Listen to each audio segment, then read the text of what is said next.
Oh shit, I'm already live.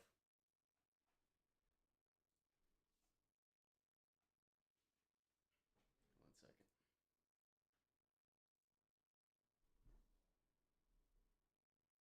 You.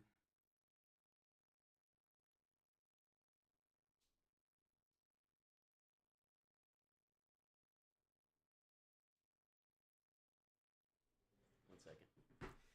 Oh, I'm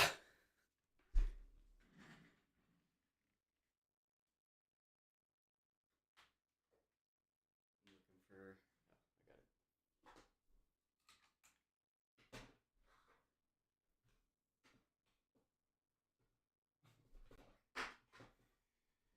Never mind. I was gonna do a live on Instagram too, but I mean I might as well because there's like people there.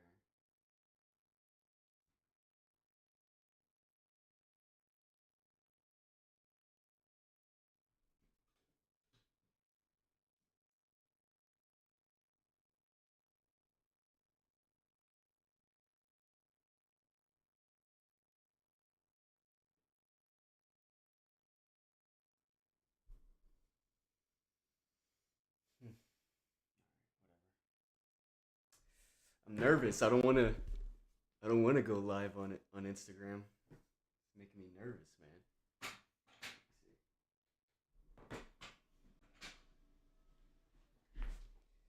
All right, I'm gonna do it.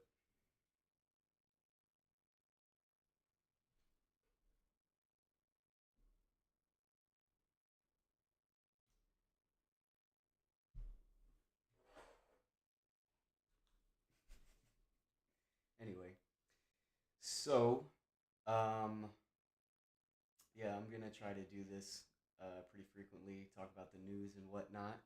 The main one is gonna be on YouTube. So if anyone comes in here, I'm gonna try to direct them to the YouTube one. Try to do like what's it called? What's it called?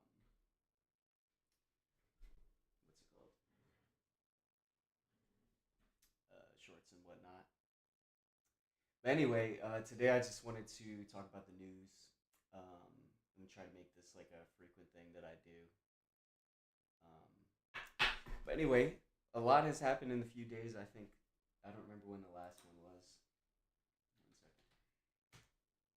Oh, it was the 20th because that was the inauguration. Um, but anyway, yeah. So I wanted to look over all of the executive orders. Oh shit! I'm just realizing you couldn't really hear me. But I wanted to look over all the executive orders, but the truth is there's just way too many of them. So I'm just gonna like skim them, and then we're gonna go into like what's actually happened since then, or what I've um like been paying attention to. So I'm not even gonna click any of these. But we've got this is the list. It's from DLA Piper. I don't know what this is actually. I should probably figure that out before I use it. Um, what is this?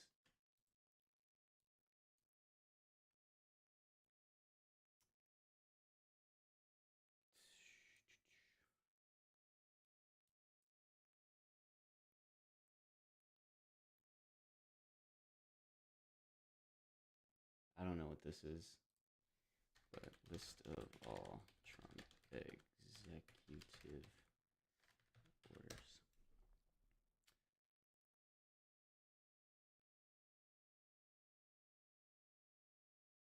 That's 4 days ago, so that's too old now.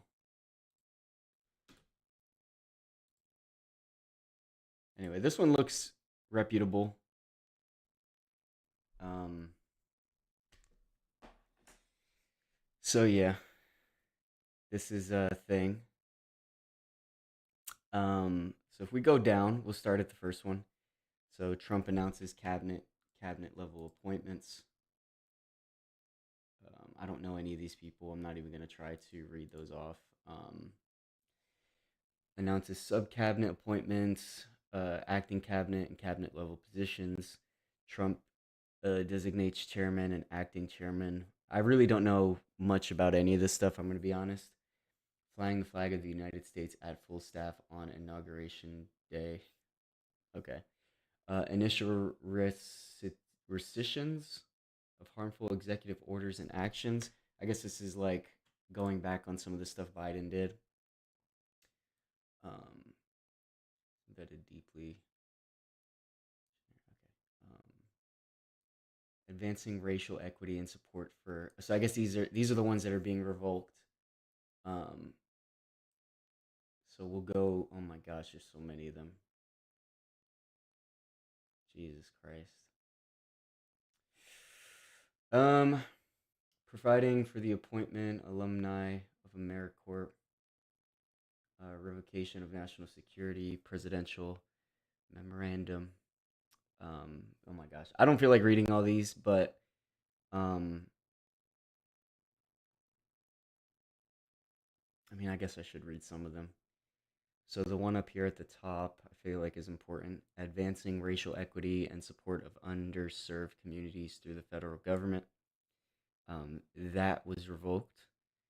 Ensuring a law, actually, and this started a sort of cascade of like companies going back on like DEI initiatives, which I think we can talk about, um, and like the sort of what's it called of that. Um,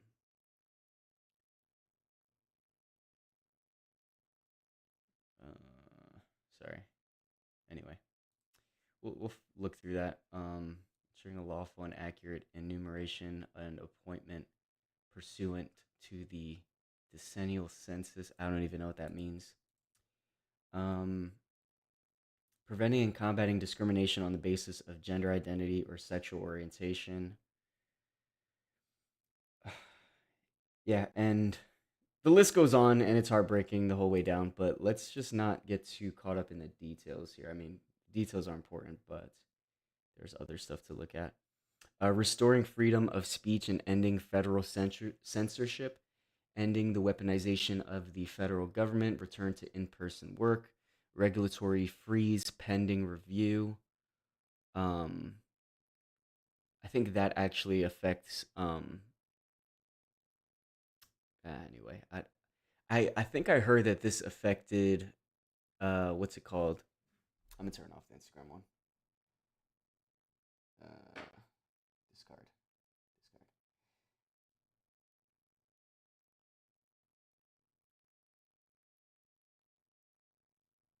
Hold up 1 second. Let me at least post something.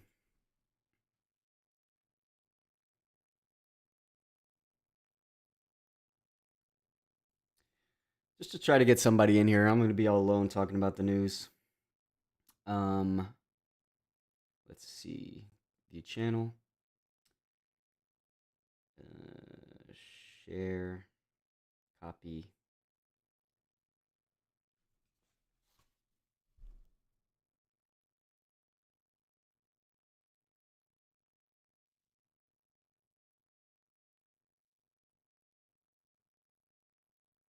I don't know what the fuck to post.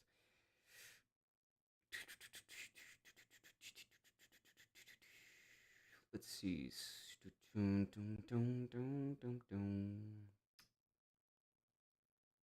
Um,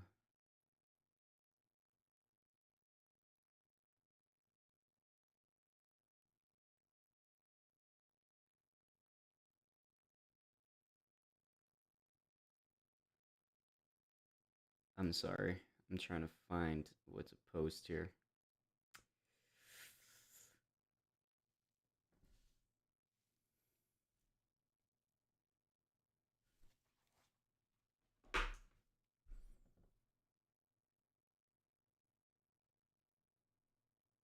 Let me see.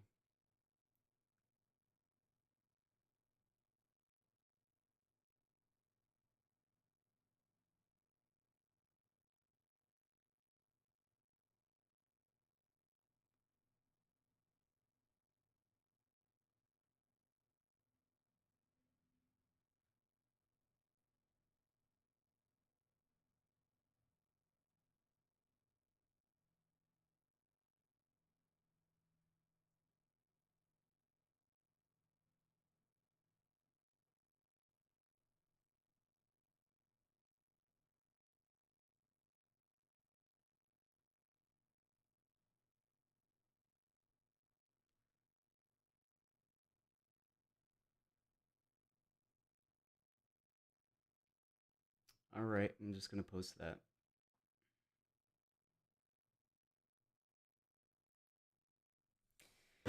All right, we'll see. We'll see what happens. I hope I don't get derailed because that last time I was getting derailed by like my homie Greg who came into the stream. But anyway, where was I? Hiring freeze, delivering emergency price relief for American families, defeating the cost of living crisis.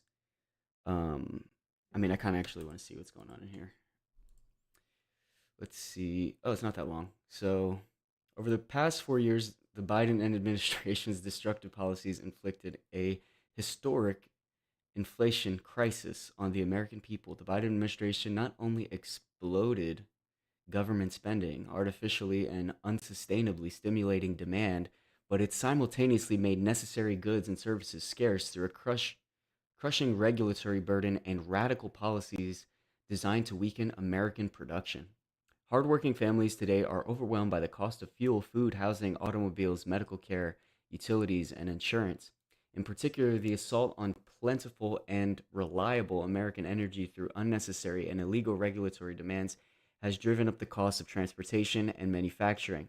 In addition, the unlawful regulatory mandate on companies to effectively eliminate many or most gas powered vehicles has resulted in artificial price increase. I'll talk about it when I'm done reading it.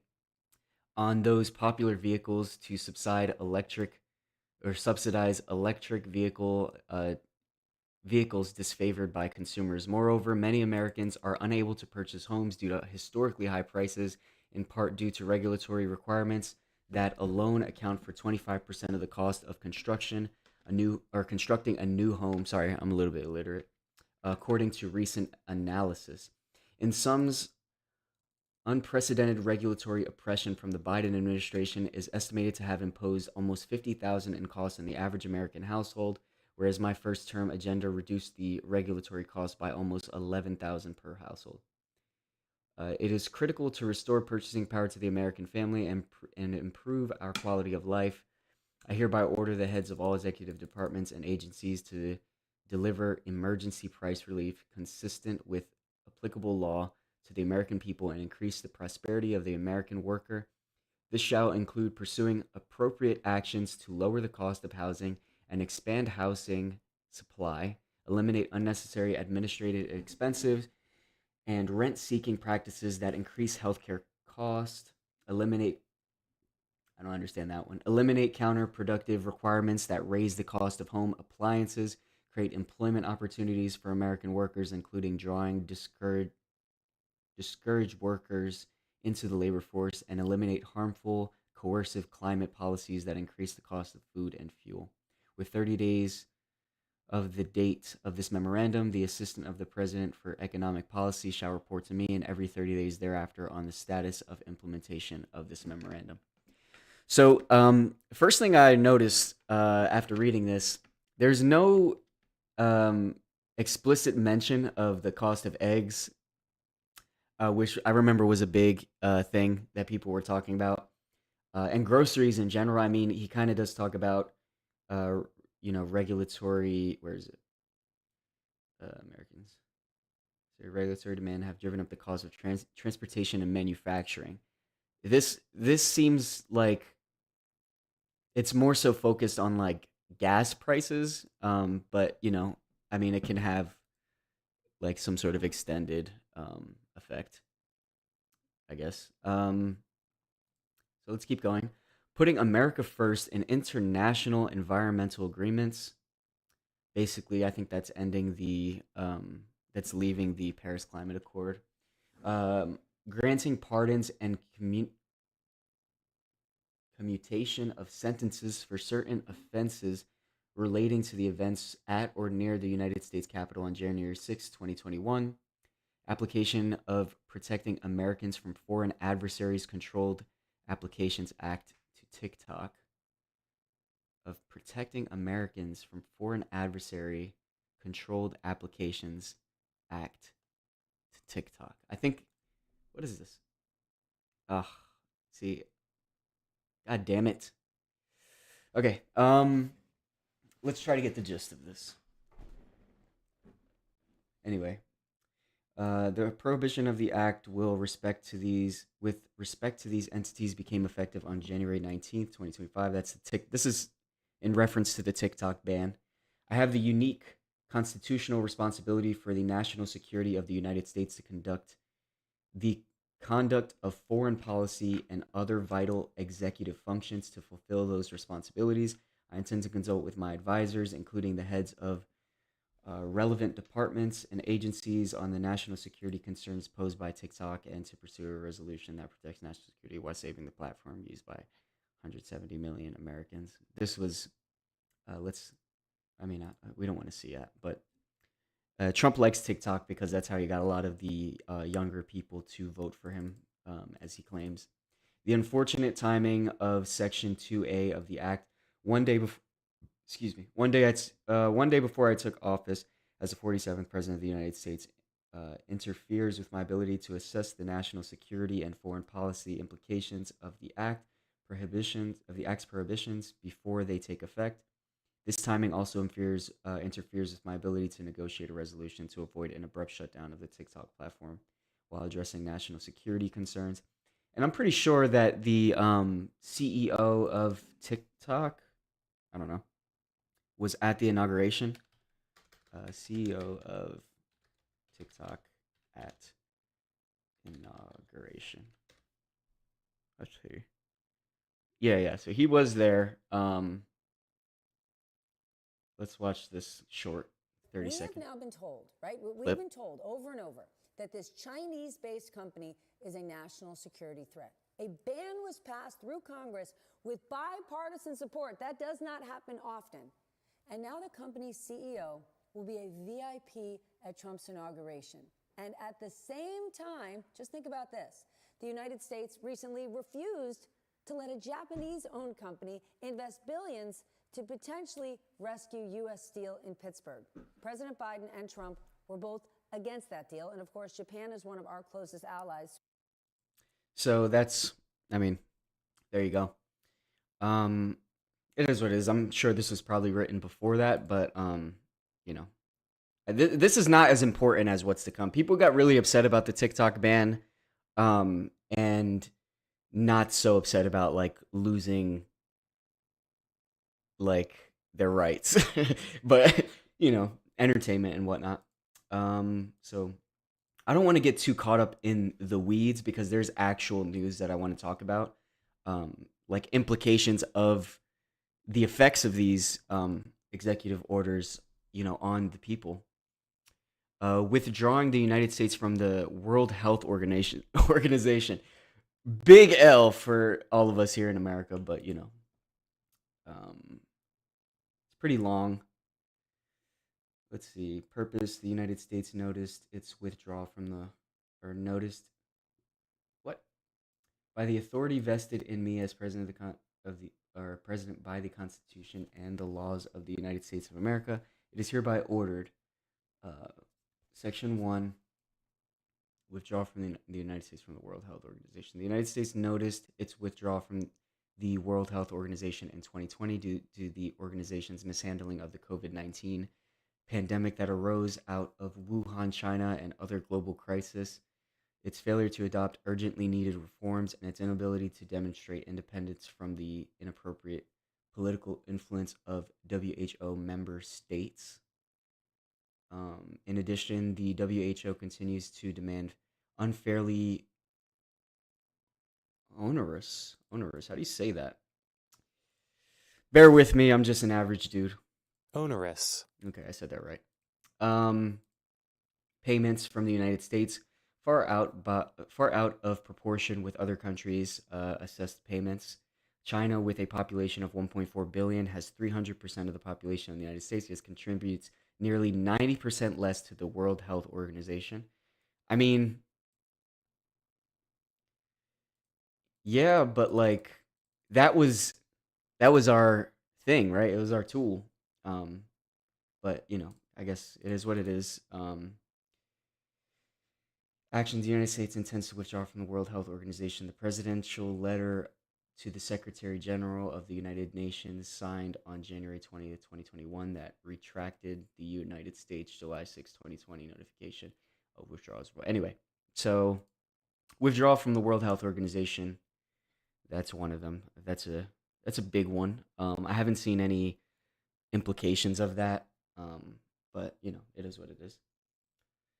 I'm saying it is what it is. I'm just I don't want to get too, like I said, too bogged down on the weeds, this is all fucking very important stuff, but I don't want to get too stuck on one thing or the other. I want us to like look at all of these and then go into the immediate effects that I've seen in the news, that I've seen people um, that I just want to get into some other things, like specifically the ICE raids, the tariffs, and the president of Colombia's response to them.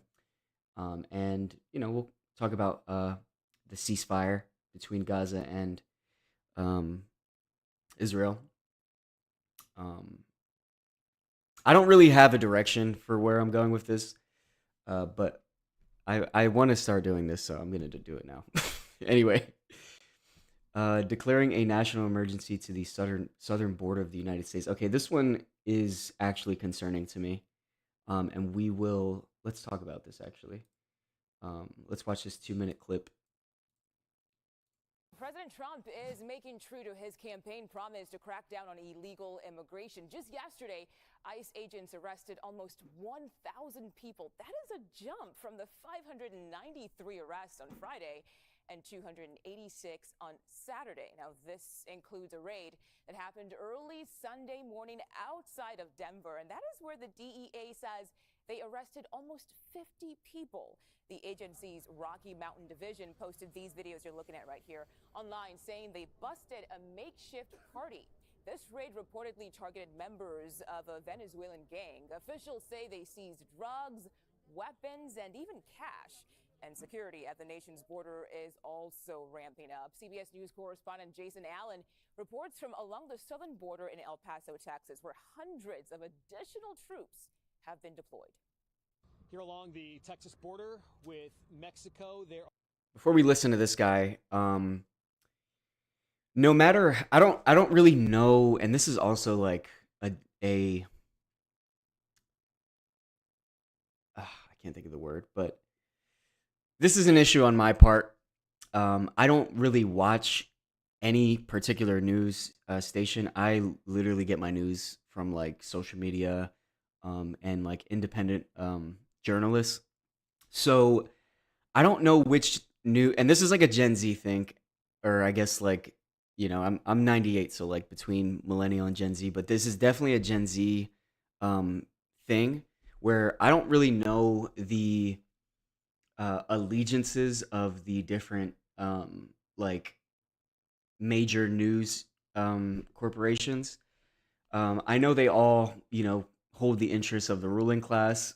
Like they're all owned, like these are huge corporations, and their interest is to defend their interests. Uh, but I'm not sure, who CBS, like what CBS is aligned with. These are all neoliberal major news corporations. But uh, I do know that whatever is said about these things, it doesn't really get reported the implications down the line of something like this. Like a lot of innocent people will be affected by stuff like this, and it's important to keep that in mind when listening to this and sort of understanding that. And I don't know, I'm just talking to myself, really yapping about this, but anyway.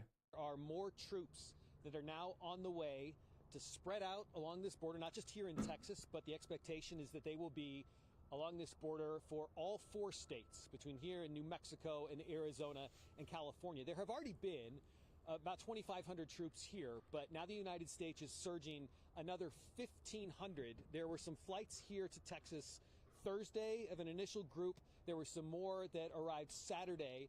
I'm going to turn the oven on. I'm going to cook some food, but I'll be right there. The expectation is they'll receive a briefing there on their activities, probably some training, and they are working with Customs and Border Protection as well to kind of get a sense of where they're going to be, what their mission is, and what their activities will be here. Now, those are not the only troops that are coming.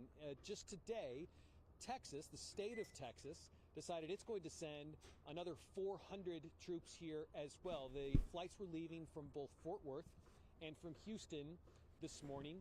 Texas Governor Greg Abbott saying along with those troops there would be C-130s, there would be Chinook helicopters, and they will be joining as well this surge of troops along the border all the way from here to California. Back to you. All right, so there's that.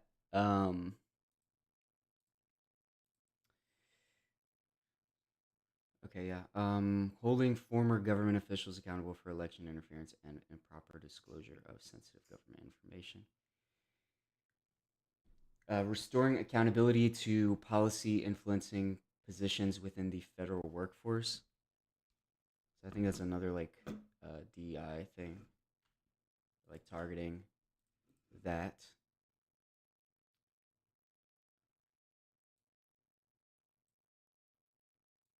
I don't know. This is like very, and it's also like very charged. The one thing that you can say about these people is they really have organized themselves. Like, there's literally like, I mean, Project 2025. I'm sure you're aware of that, but let's just pull it up because I don't want to like, I don't know anything about politics. I want everyone to know that I am just a guy, um, just chill dude. Project 2025, also known as the 2025 Presidential Transition Project, is a political initiative published in April 2023 by the American conservative think tank, the Heritage Foundation. The project aims to promote conservative and right wing policies to reshape the federal government of the United States. Excuse me, and consolidate executive power, originally under the premise that Donald Trump would win the 2024 election. Project 2025 is the ninth iteration of the Mandate for Leadership series. Published since 1981, the project asserts a controversial interpretation of the unitary executive theory, according to which the entire executive branch is under the complete control of the United States president. It proposes reclassifying tens of thousands of federal civil service workers as political appointees in order to replace them with people loyal to the president. Proponents of the project argue it would dismantle what they view as the vast, unaccountable, and mostly liberal government bureaucracy. The project also seeks to infuse the government and society with conservative Christian values. Critics have characterized Project 2025 as an authoritarian, Christian nationalist plan to steer the U.S. toward autocracy. One second here. Um, Legal experts have said it would undermine the rule of law, separation of power, separation of church and state, and civil liberties.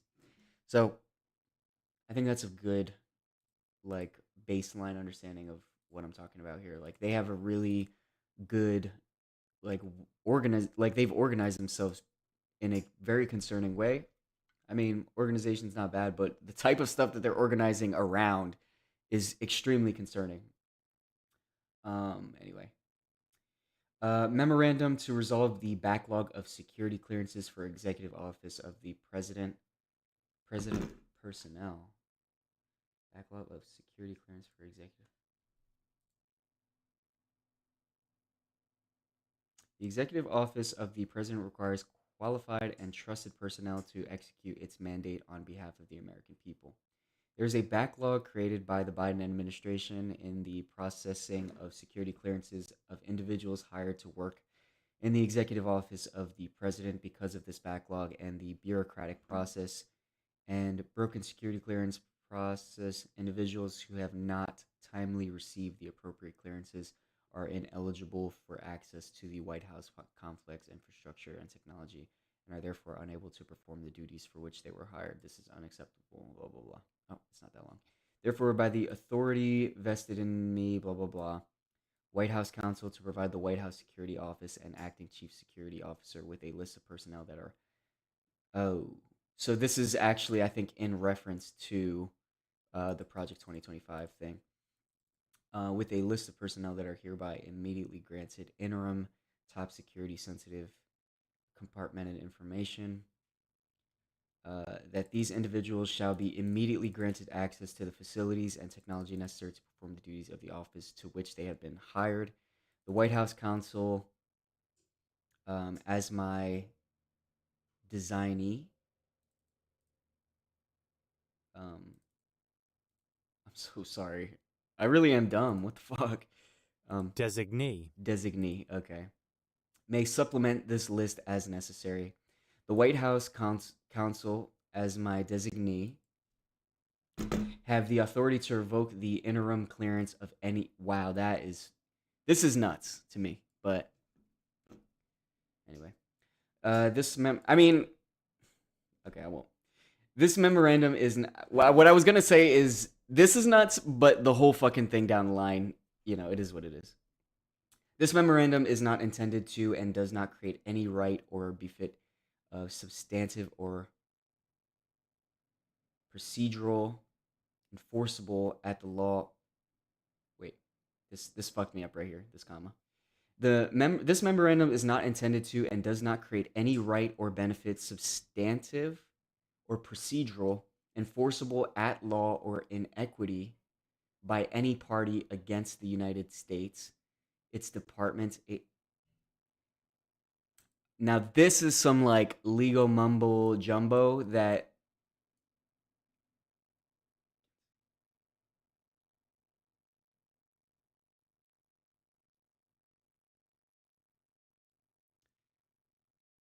it's gonna take me a second, so give me a second. This memorandum is not intended to and does not create any right or benefit, substantive or procedural, enforceable at law or in equity by any party against the United States. I don't think, like, this is confusing me, and it's for a very specific reason, and I'm gonna skip making a fool of myself, but this right here it's confusing me. And that's all I really will say on that. I don't know about that one. I'm not even gonna look at it. But anyway, America First trade policy, whatever. This is, I guess we might actually talk about this later. Too much. Sorry, guys. Not happening. Clarifying the military's role in protecting the territorial integrity of the United States. Okay, that's concerning for the reason that it has the word territory in it, and I immediately think of Puerto Rico. Section 1 purpose: as chief executive and as commander in chief of the armed forces of the United States,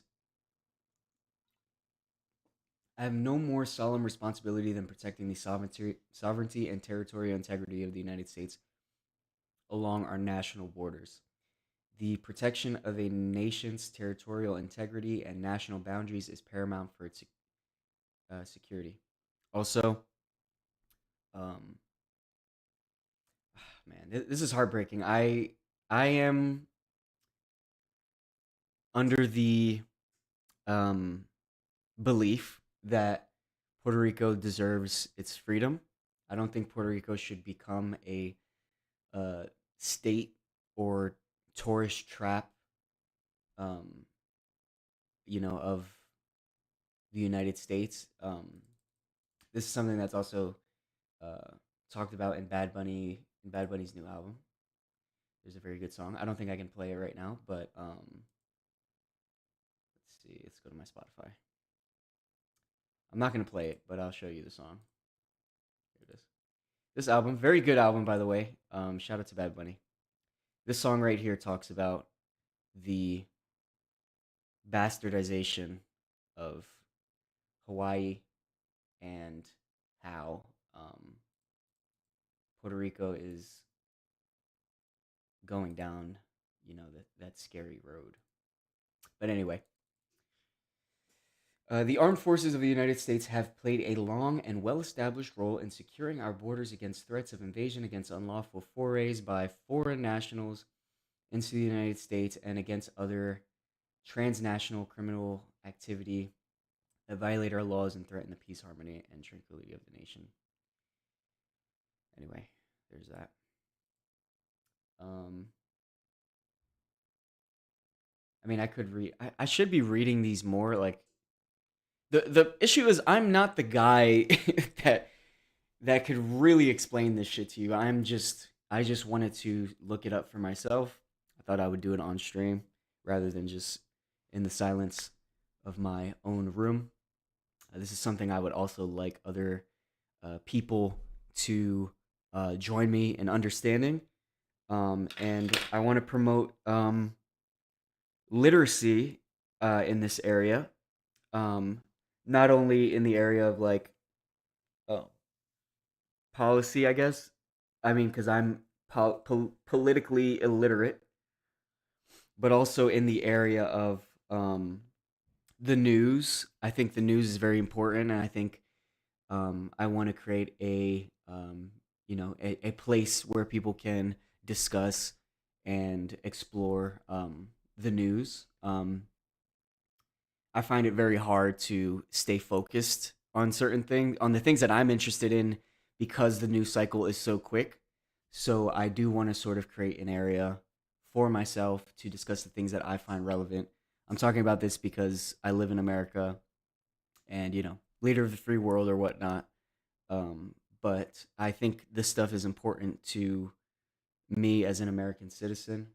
I think it's important to people that I know.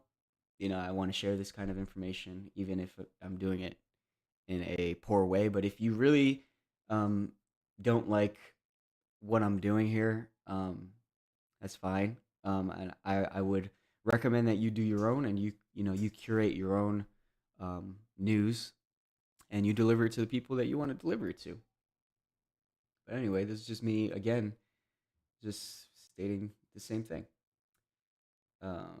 There's that one. Unleashing American Energy. All right, yeah. Um, that's about like U.S. oil reserves and whatnot.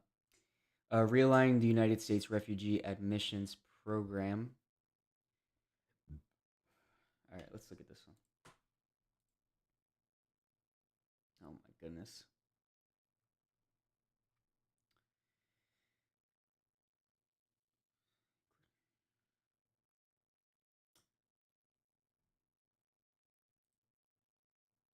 Put some background music on. It's too quiet. Um, let's put some non-copyright music, chill, background.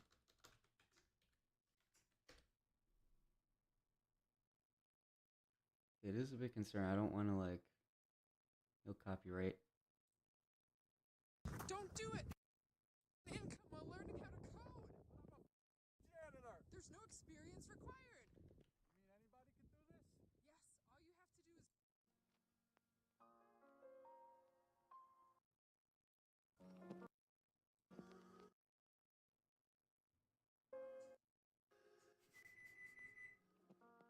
Okay, the oven's warmed up, but my food isn't ready. That's too loud.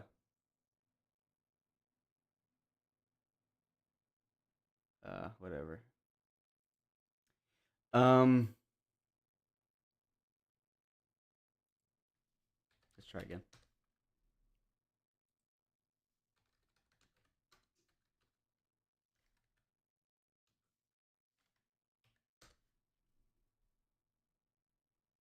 Mm, sorry, this is my ADHD, if that's what you want to call it. No copyright, DMCA free. Looks like there's gonna be like ads in there now.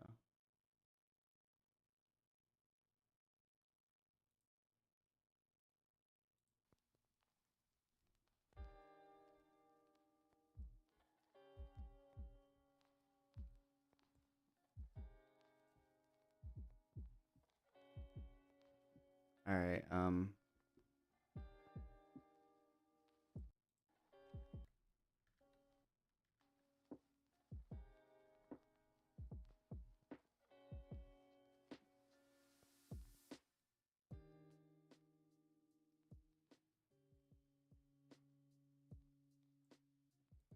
Give me a second here. Technical difficulties.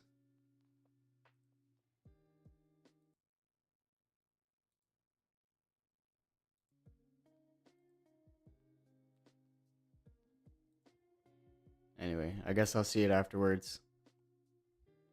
It's quiet enough. Anyway, over the last 4 years, the United States has been inundated with record levels of migration, including through the U.S. Refugee Admissions Program. Cities and small towns alike, from Shilario, Pennsylvania, and Springfield, Ohio, to Whitewater, Wisconsin, have seen significant influxes of migrants. That's fine. Even major urban centers such as New York City, Chicago, and Denver have sought federal aid to manage the burden of new arrivals. Some jurisdictions like New York and Massachusetts have even recently declared states of emergency because of increased migration. Ah, my gosh. It is the policy of the United States to ensure that public safety and national security are paramount, considering the admissions of the U.S. RAP, and to admit only... This... It really does hurt to read this stuff. Like, the... Okay, this music kind of distracted me. The mixture of this and the other one that's like, I don't know. This is not good. Like, to say the least. Anyway. Protecting the meaning and value of American citizen. Oh God. I think this is the one that's like trying to get rid of birthright. Yeah.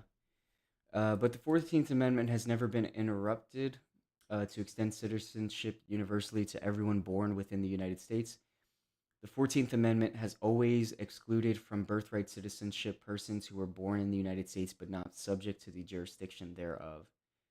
Consistent with this understanding, the Congress has further specified through legislation that a person born in the United States and subject to the jurisdiction thereof is a national and citizen of the United States at birth, generally mirroring the 14th Amendment's text. Among the categories of individuals born in the United States and not subject to the jurisdiction thereof, the privilege of the United States citizenship does not automatically extend to persons born in the United States when the person's mother was unlawfully present in the... Oh my gosh, bro. In the United States and the father was not a U.S. citizen or lawful permanent resident at the time of said person's birth, or when that person's mother's presence in the United States at the time of said person's birth was lawful but temporary. Wow. The temporary. Such as but not limited to visiting the United States under the auspices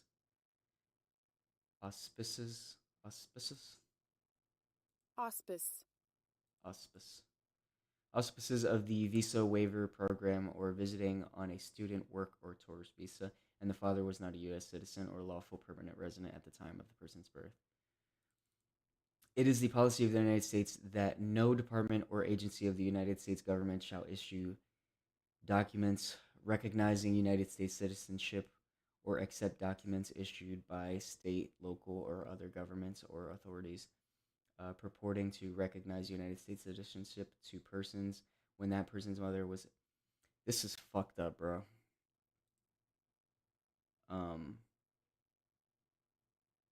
That's basically going for like...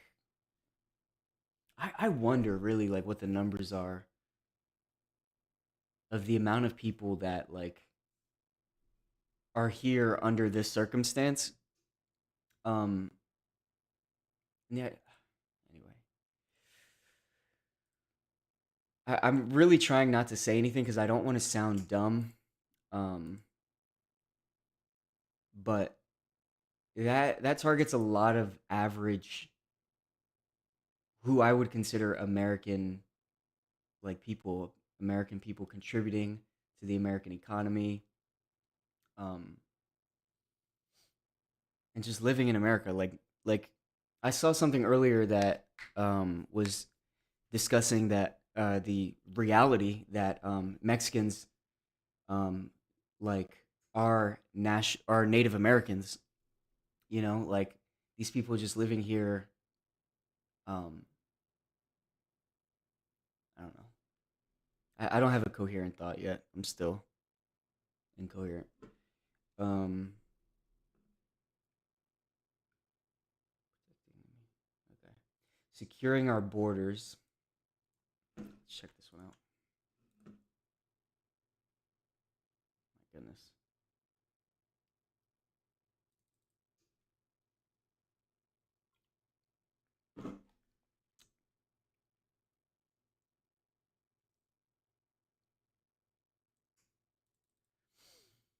Okay, sorry, I'm starting from the bottom.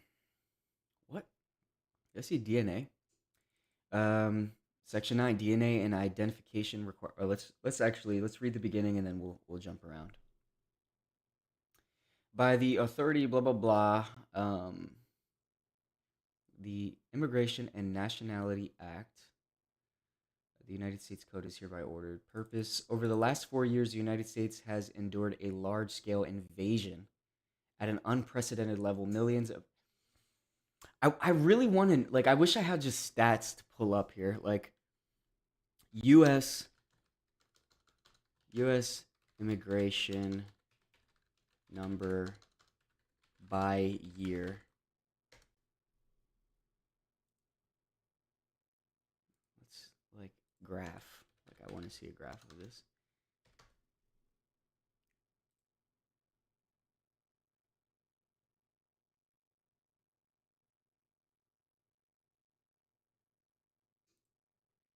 So it only has up until 2020.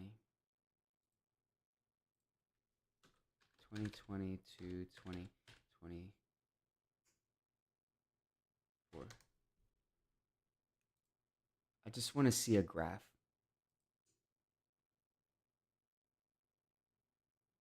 I mean that okay, so if you even look at it, that number's been on the rise since the 70s.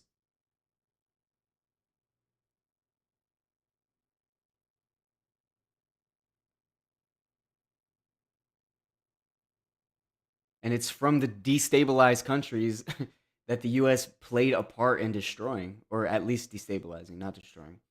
There's very beautiful places in South America, very, very beautiful countries, very beautiful things down there. I'm a big fan of I love Latin America, Central and South. So a lot of them are Hispanics. Anyway, millions of illegal aliens from nations and regions all around the world successfully entered the United States, where they are now residing, including, including potential terrorists, foreign spies, members of cartels, gangs, and violent transnational criminal organizations, and other hostile actors with malicious intent. Deadly narcotic. I'm so sorry. I'm trying to read. Deadly narcotics and other illicit materials have flowed across the border, while agents and officers spend their limited resources processing illegal aliens for release into the United States. These catch and release policies undermine the rule of law and our sovereignty, uh, create substantial risks to public safety and security, and divert critical resources away from stopping the entry of contraband and fugitives into the United States. We have limited information on the precise whereabouts of a great number of these illegal aliens. Aliens. Aliens. Wait, wait.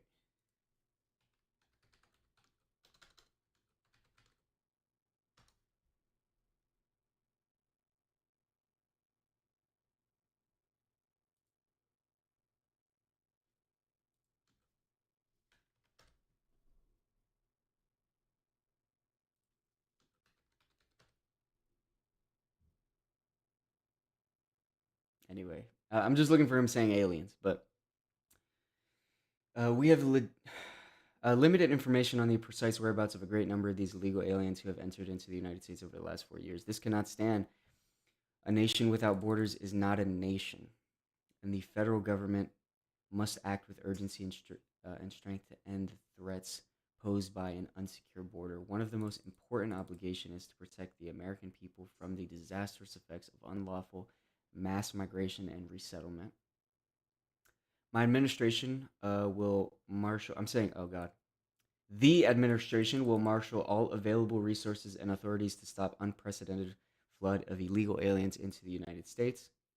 It is the policy of the United States to take all appropriate action to secure the borders of our nation through the following means: establishing a physical wall and other barriers monitored and supported by adequate personnel. They're locking us in. Anyway, sorry. Establishing a physical wall and other barriers monitored and supported by adequate personnel and technology. Determining and preventing the entry of illegal aliens into the United States. Detaining to the maximum extent authorized by law aliens apprehended on suspicion of violating federal and state law until oh God. Detaining to the maximum extent authorized by law aliens apprehended on suspicion of violating federal or state law. But where are they going to put them? I need to know.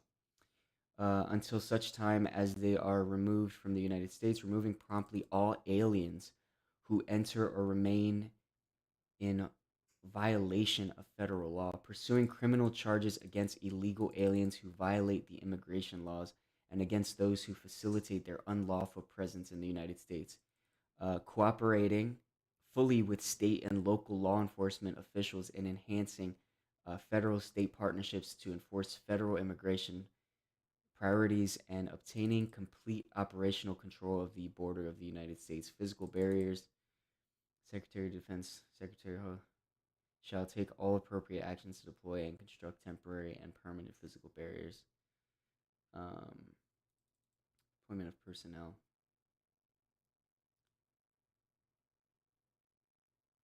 Attorney General shall take all appropriate actions to supplement available personnel to secure the southern border.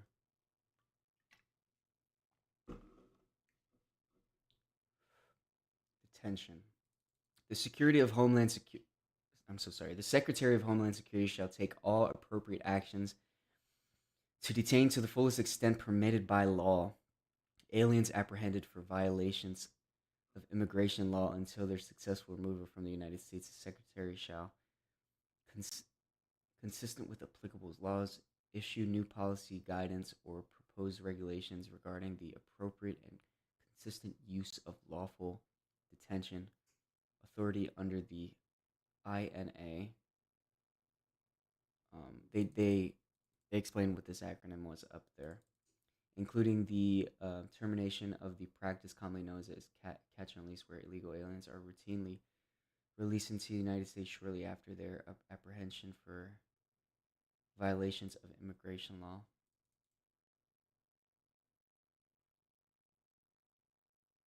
They don't really explain where they're going to keep them. Adjusting parole policies. CBP1 application as a method of paroling or facilitating the entry of otherwise inadmissible. The use of the word aliens in this is insane. Like, you watch the news, you hear them say it, but like to see it written in a document like this, it's really fucked up. It's really fucked up. Okay. Securing our border, putting people over fish, stopping radical environmentalists to provide water to Southern California, restoring the death penalty, and protecting public safety. What the fuck?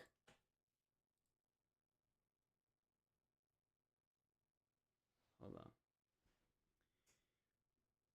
Purpose. Capital punishment is an essential tool for deterring and punishing those who would commit the most heinous crimes and acts of lethal violence against American citizens. Before, during, and after the founding of the United States, our cities, states, and country have continuously relied upon capital punishment as the ultimate deterrent and only proper punishment for the vilest crimes. Our founders knew well that only capital punishment can bring justice and restore order in response to such evil. For this and other reasons, capital punishment continues to enjoy broad popular support. Talking about the fucking death penalty in this way is nuts. Yet for too long, politicians and judges who oppose capital punishment have defied and subverted the law of our country. At every turn, they seek to thwart the execution of lawfully imposing capital sentences and choose to enforce their personal beliefs rather than the law. When President Biden took office in 2021, he allowed his Department of Justice to issue a moratorium on federal executions in defiance of his duty to faithfully execute the laws of the United States that provide for capital punishment. And on December 23rd, 2024, President Biden commuted that the sentences of 37 of the 40 most vile and sadistic rapists, child molesters, and murderers on federal death row. Remorseless criminals who brutalized young children, strangled and drowned their victims, and hunted strangers. I don't know anything about this, and I actually kind of want to know if this really, because I did hear about this, and I want to read what the fuck this is.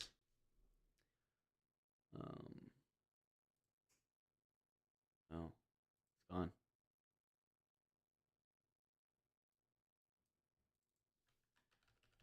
Sorry, I'm derailing us, but I've heard about this. I guess do they? Oh God.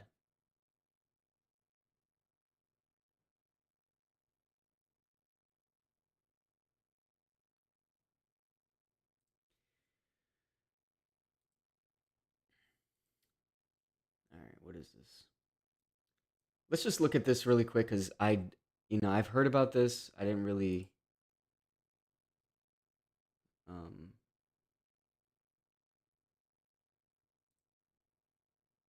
Good morning. Today, President Biden is using his clemency powers to commute the sentences of 37 of the 40 people on federal death row.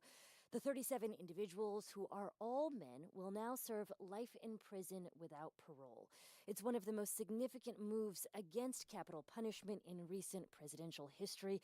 And here to talk through the news is NPR White House correspondent Deepa Shivaram. Good morning, Deepa. Hey, good morning. So, what has President Biden said about this decision? Well, the president put out a statement this morning and he laid out a couple of points. He was clear in saying that he condemns the people convicted of murder who are on federal death row, and he grieves with the victims who have suffered because of them. But he says his decision to commute the sentences for the 37 men was guided by his conscience, his experience as a public defender, his time as a senator, vice president, and president. And Biden said, quote, "I am more convinced than ever that we must stop the use of the death penalty at the federal level." And just a couple things to keep in mind here, Asma. Biden. So this is really misleading.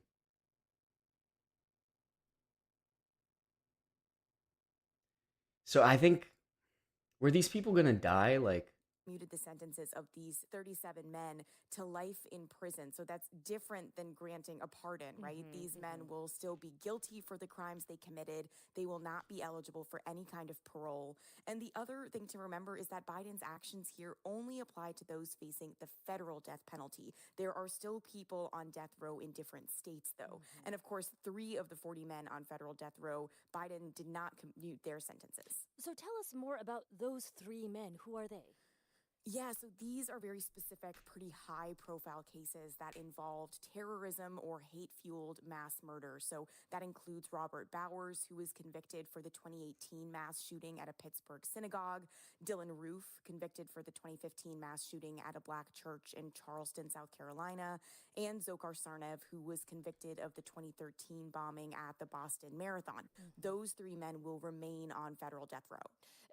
Deepa, I think this is all really interesting because I recall covering President Biden's campaign, and back during that 2020 presidential election cycle, he said that he opposed the death penalty, but he has not taken a whole lot of action as president on this issue until now. How much pressure was he facing to do this?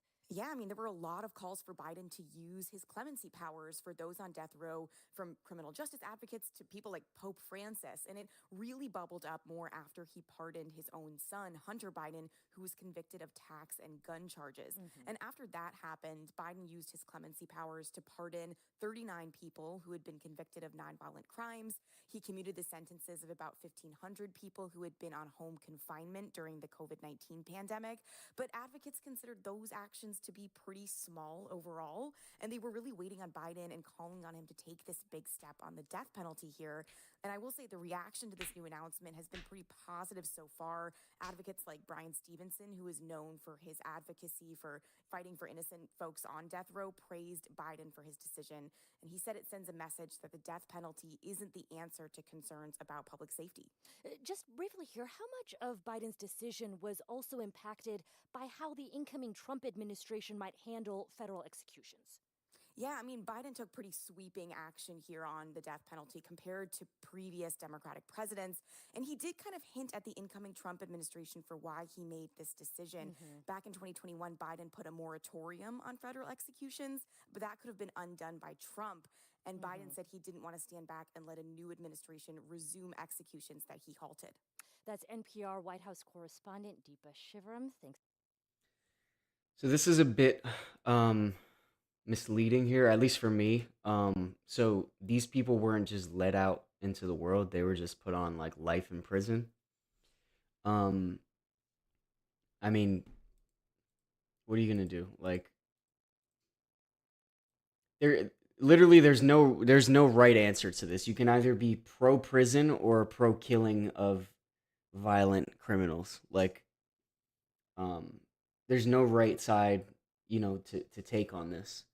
Um, this does go with what they were saying, like with what this administration has been saying, in the sense that like they um they're trying to create like this iron fist, um to scare people. Like it's really fear that they're trying to um what's it called, inflict, on people like across the board. Anyway, let's continue reading this.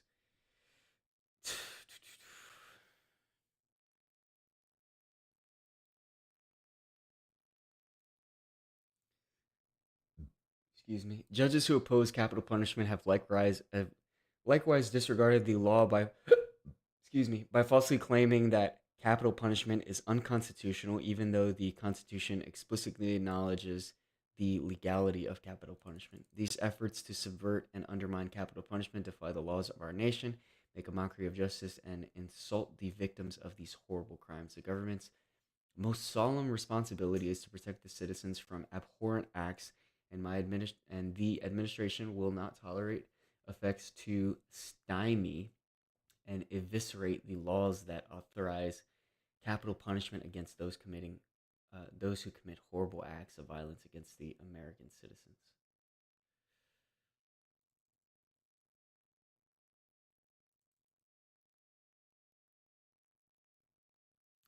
All right, this is where I want to get to this. Federal capital punishment: the Attorney General shall pursue death penalty for all crimes of a severity demanding its use. In addition to pursuing the death penalty where possible, the Attorney General shall, where consistent with applicable law, pursue federal jurisdiction and seek the death penalty regardless of other factors for every federal capital crime involving the murder of a law enforcement officer or a capital crime committed by an illegal alien present in this country. What is a capital crime? I guess that's like a federal crime. Okay, murder, kidnapping, treason, espionage, rape, genocide, terrorism, and assault. Okay. Um, but again, like just the focus on this is concerning. The use of the word alien. Anyway, the capital crime committed by an alien illegally present in the country. The Attorney General shall encourage state attorneys general and district attorneys to bring state capital charges for all capital crimes with special attention to the crimes described in the subsection 1 and 2. All right. There's that. Promoting beautiful federal civic architecture, restoring accountability for career senior executives, declaring a national energy emergency, temporary withdrawals. Whoever's joined now, I'm just looking over all of the um, executive orders that Trump has uh, made since 2020. We're still on 2020. I think I went over all of these. I didn't look at all of them, but the ones that caught my eye, I read a little bit about them. Um, Feel free to add to the conversation if you have anything you want to say or talk about. Um, I'm just gonna keep looking through these, and then we're gonna go over some other news stuff that I think is relevant since the 20th. I was on 7 days ago.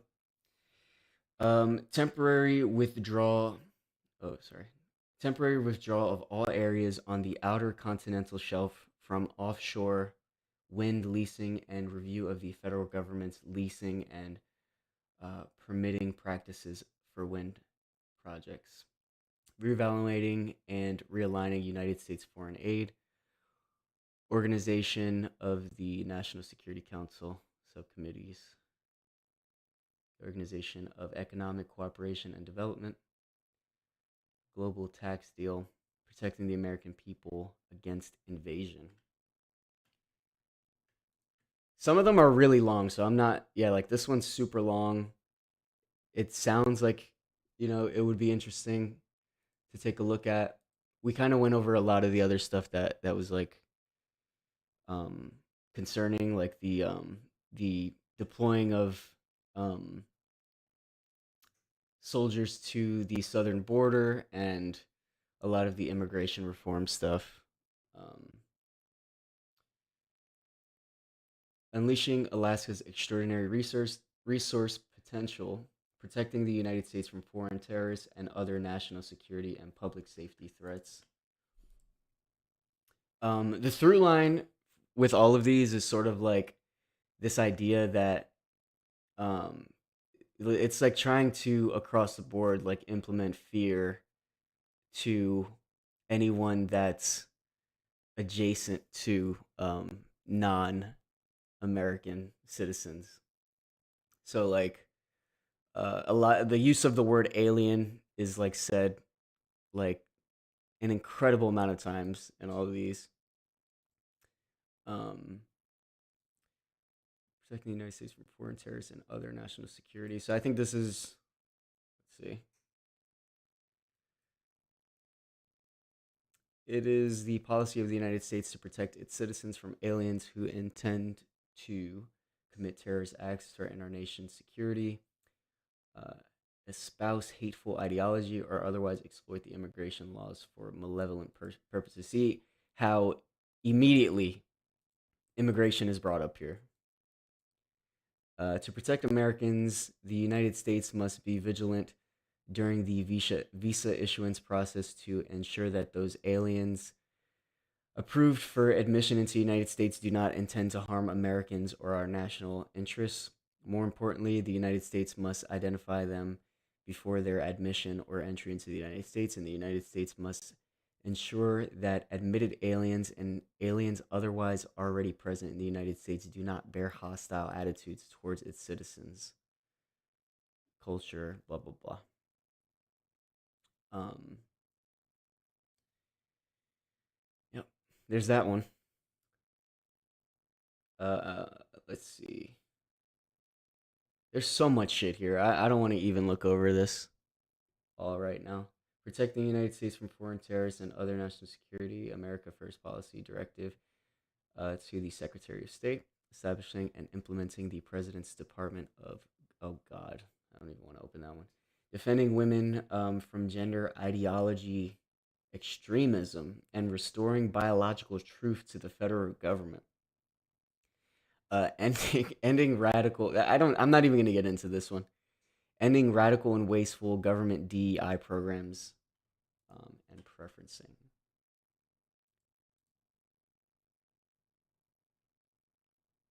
This had a huge. Actually, that's why I opened this tab. A lot of a lot of companies since this one have like renounced the idea of diversity, equity, and inclusion. And the short, the what's it called? Acronym DEI, sort of takes away all the meaning that it has. But I think there was Target was a big one. Um but there was a list of some companies that didn't denounce DEI initiatives. Companies that withhold or that support DEI. Trump's war on DEI. Let's see. Oh my gosh. Costco. Hold up. Costco is one of the ones that I remember. That people are saying supports DEI. Target is one of the ones that does not. Reject all. All right, so I just want to see a list. Okay, here we go. Amazon. On December 17th, the online retailer announced it was ending some of its DEI initiatives without specifying publicly which ones. Walmart. Um, world's largest retailer announced in November 2024 that come 2025 it would not be renewing. Look, well, in November, I wonder what day in November, and then also in December. They were sort of like gearing up to be like lapdogs at that time, it seems. It would not be renewing its 5-year commitment to the Equity Racial Center, to an Equity Racial Center originally established in 2020 following the police killing of George Floyd. Similar to Target, the brand is also ending its participation in the HRC's Corporate Equity Index. Meta, in early January, McDonald's, which McDonald's, like what? Anyway, the Ford, Harley Davidson, I'm sorry, Lowe's, John Deere, Tractor. These are all ones that don't support or that didn't withhold or uphold their DEI initiatives. And this is companies. There's no list here. Um,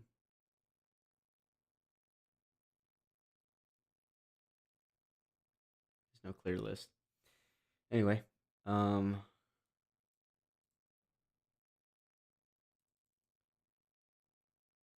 okay. Practices by government agencies and vowed to extend the ban to federal contractors. The ranks of companies dropping those policies under pressure from conservative groups continue to swell, but even as Trump seeks to take that anti-DEI fight into the private sector, many businesses are making it clear they won't be knuckling under so easily. While recent efforts by Costco are the most prominent instance of sticking with DEI policies and practices, the Seattle area headquarters wholesale buying club is not alone. It promises to be a drawn out fight. As he promised during his campaign, blah, blah, blah. The result, McDonald's, Ford, Boeing, Walmart, Amazon, Meta, and Target, among many others, partially or fully abandoning the DEI programs. But which ones didn't? Anyway, Costco. That's the only one I can find.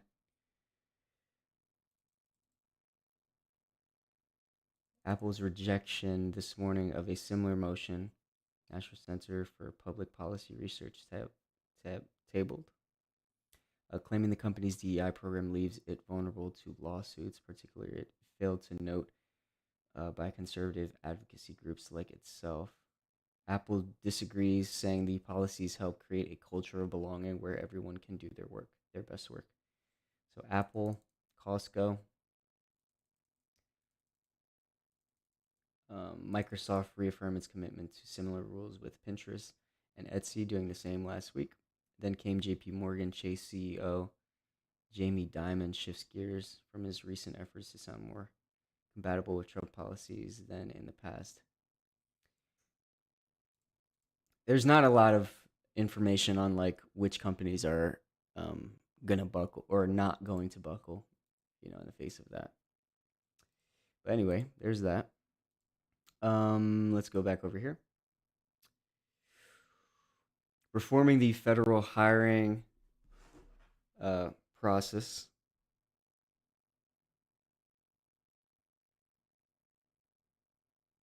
One second. Sorry. Whoever came in and they left, they didn't say nothing.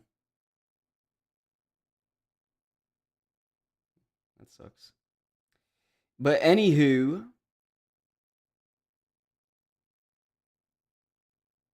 navigate it. All right. And restoring merit to government service. Designating cartels and other organizations as foreign terrorist organizations, and especially designating global terrorists. Restoring names that honor American greatness, guaranteeing states, blah, blah, blah. Okay, that's all from that day. Ending illegal discrimination and restoring merit-based opportunities. What does this look like?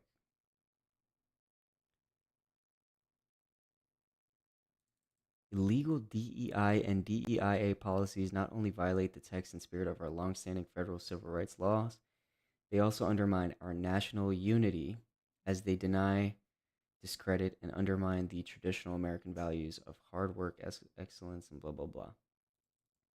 Longstanding federal civil rights laws protect individual Americans from discrimination based on race, color, religion, sex, or national origin. These civil rights protections serve as a bedrock supporting equality of opportunity for all Americans. As president, yet today, roughly 60 years after the passage of the Civil Rights Act, critical and influential institutions of American society, including the federal government, major corporations, financial institutions, the medical industry, higher education, adopt and actively use dangerous, demeaning, and immoral race and sex-based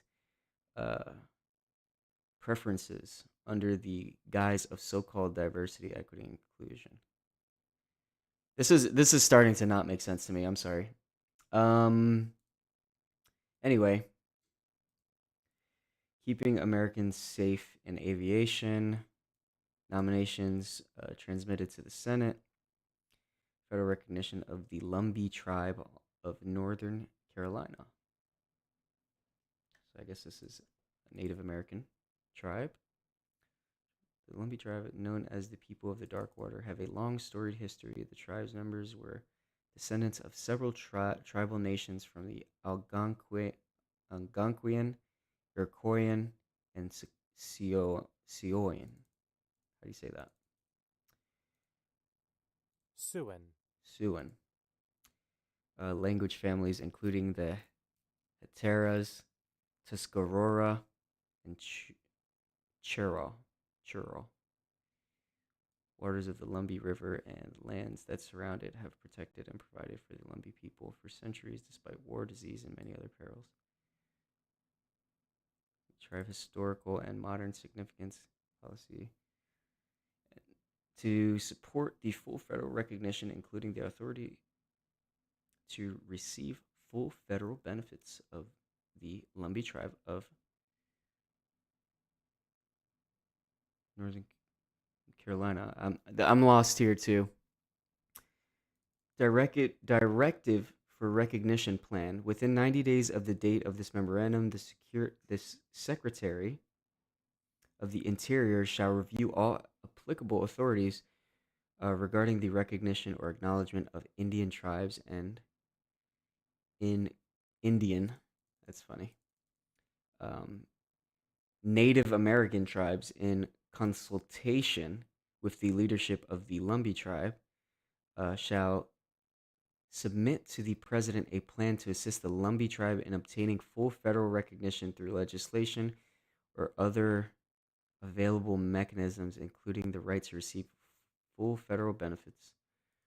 The plan shall include consideration and analysis of each potential legal pathway to effectuate full federal recognition of the Lumbee tribe, including through an act of the Congress judicial action or the procedures for federal acknowledgement of Indian tribes. Okay. It's authorized to and directed to publish this memorandum in the Federal Register, declassifying the records concerning assassinations of President John F. Kennedy and Senator Robert F. Kennedy and the Reverend Dr. Martin Luther King, strengthening American leadership in digital finance technology. President Council of Advisors on Science and Technology, removing barriers to American leadership in artificial intelligence, forcing the Hyde Amendment, emergency measures to provide water resources to California and improve disaster response in certain areas, council to assess the Federal Emergency Management System or agency. These are nice. This is nice. God, these are all kind of interesting. Did I click all of them? What is this? I don't know what this is. For nearly 5 decades, the Congress has annually enacted the Hyde Amendment and similar laws that prevent federal funding of elective abortion. Oh my gosh. Reflecting a long-standing consensus that American taxpayers should not be forced to pay for that practice. However, the previous administration disregarded the established common sense policy by embedding forced taxpayer funding of elective abortion in a wide variety of federal programs. Okay. That one's, I mean, it's just, it should be expected by everything else. I'm surprised that wasn't a January 20th situation. The United States has long been at the forefront of artificial intelligence innovation. Actually, this is funny. What is the name of that one? DeepSeek. So DeepSeek is a Chinese AI company. Let's watch a video. This looks like an ad. Who can I watch talk about this?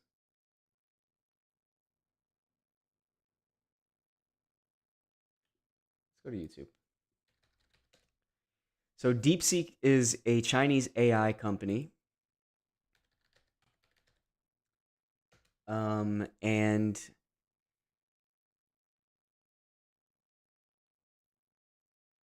okay, let's watch this. Fireship. I don't know who Fireship is, but shout out to Fireship. Let's watch him talk about DeepSeek because it has widespread implications. Last week, Chinese company DeepSeek shocked the world when they walked right over OpenAI's moat by releasing the open source R1 model. Not only does it beat their $200 O1 reasoning model, but it also beats Claude Sonnet and Gemini. It wins on key benchmarks, but more importantly, it passes my vibe test, along with many others on the internet, as long as you don't ask it what happened on April 15th, 1989. R1 even wins at math, which is crazy considering OpenAI had the answers in advance. Over the last few days, normies have been learning about R1, and it went viral to become the #1 app in America. This is a big problem for big tech, because in order for the grift to keep on grifting, artificial intelligence needs to be hard and take thousands of GPUs to pull off. But DeepSeek R1 cost less than $10 million and was actually the side project of a hedge fund where their only goal is to create long-term social value. Wall Street is terrified, and Nvidia stock is in for a bloodbath today. Nvidia has been the primary beneficiary of the AI boom, but the whole bubble just got one-shotted by a brutal reality check. In today's video, we'll find out how DeepSeek just changed the course of history. It is January 27th, 2025, and you're watching the Code Report. Big tech is literally shaking right now, as Sam Altman coped with a dramatic tweet. A revolution can neither be made nor stopped. The only thing that can be done is for one of several of its children to give it direction by dint of victories. I'm not sure if that's Napoleon Dynamite or Napoleon Bonaparte, but the funny thing is he damn near got ratioed by someone with an anime profile picture that said, "It's not that deep, bro, just release a better model." In addition, to try to remain competitive with DeepSeek, OpenAI is also offering its O1 mini model to free users. But that's not all. They also released a new thing called Operator, which gives AI access to a browser and allows it to click on buttons and fill out forms on your behalf, which is a game changer because that means you can have ChatGPT go attend your court-appointed DUI courses or anything else you might have to do online. In the future, humans will no longer need websites or UIs, only APIs that can interact with the AIs. Operator is currently only available to people on the $200 plan, and overall it gets pretty mixed reviews. That's cool and all, but the Chinese are really crushing it right now. DeepSeek is one thing, but they also released this thing called Hunyuan 3D, which can generate 3D meshes and textures, and that's huge for people like me who have spent years failing to get good at Blender. But the crazy thing about DeepSeek is that it was just a side project that cost very little money to produce. Even Mark Andreessen called it one of the most amazing and impressive breakthroughs he's ever seen, a profound gift to the world. And because of that, the stock market is panicking and just wiped out nearly $1 trillion in value, with Nvidia being the biggest loser, followed by other chip companies like Taiwan Semiconductor and Broadcom. You see, Nvidia's had basically a monopoly on AI training for the last decade because they have better Linux drivers than AMD, and all the machine learning algorithms are optimized for libraries like CUDA, which is proprietary and can only run on Nvidia GPUs. And they have the infrastructure to connect all these GPUs together at scale. As AI models get bigger and more popular, so do the profits of Nvidia. But someone got DeepSeek running on a few Apple M2 Ultras, and that's the 680 billion parameter top-of-the-line model. And that's terrifying if you're a tech investor pouring billions of dollars into AI, because if the best state-of-the-art model can operate on relatively cheap consumer hardware, and it's free and open source and developed in China, how are we going to make any mother effing money? People are calling this the Sputnik moment, when Russia launched the first artificial satellite into space in 1957. The United States was shocked at the time, and it took over a decade to make a comeback, when America made its pinnacle achievement of filming a man on the moon in Nevada. That's a joke, of course, and even the smartest technology in the world, DeepSeek, believes in the moon landings. We had a good run on this AI hype train, but now it's time to move on. I'm looking forward to brain chips, quantum computers, artificial meat printers, nano robots, digital resurrection, and all kinds of other tech that will make the world a better place. This has been the Code Report. Thanks for watching, and I will see you in the next one. Why do projects? That was Fireship talking about the effects of DeepSeek. NVIDIA stock. This is NVIDIA stock year to date, and this is the last 5 days. Look at that. Boom!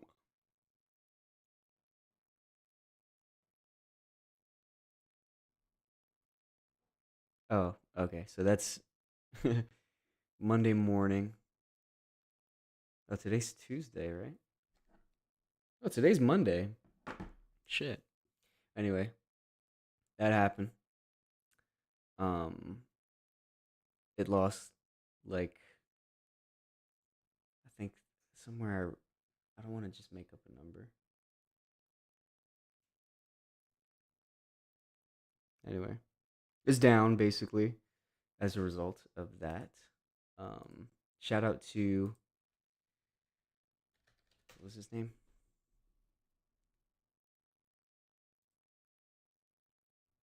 Fireship. Shout out to What you're Fireship. looking at here. Oh yeah, it's also a good story.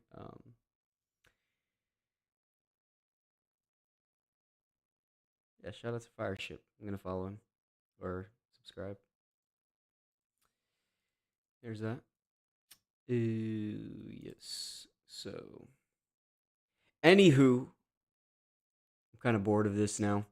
Strengthening American leadership in digital finance and technology. I just want to see taxes, money. Central bank digital currency means a form of digital money or monetary value denominated by the national unit. That's not good. For the purpose of this order, the term digital asset refers to any digital representation of value that is recorded on a distributed ledger, including cryptocurrency, digital tokens, stable coins. To protect Americans from the risk. Okay, so to protect Americans from the risk of a central bank digital currencies, those never do well. An example of that is the e-naira, which we're not going to really talk about. But this is an example of I would say a failure, but I'm not really keeping up with the e-naira. But any idea of a central bank digital currency, it's just not good. It's not good in my eyes. Anyway, there's that. Crypto, dude. And then President's Council of Advisors on Science and Technology. another thing that would be, if I had the energy still, I would read that. Anyway, we talked about all of these for a while. Council to assess the federal emergency okay, agency. Yeah. And this one too. The Lumbee tribe.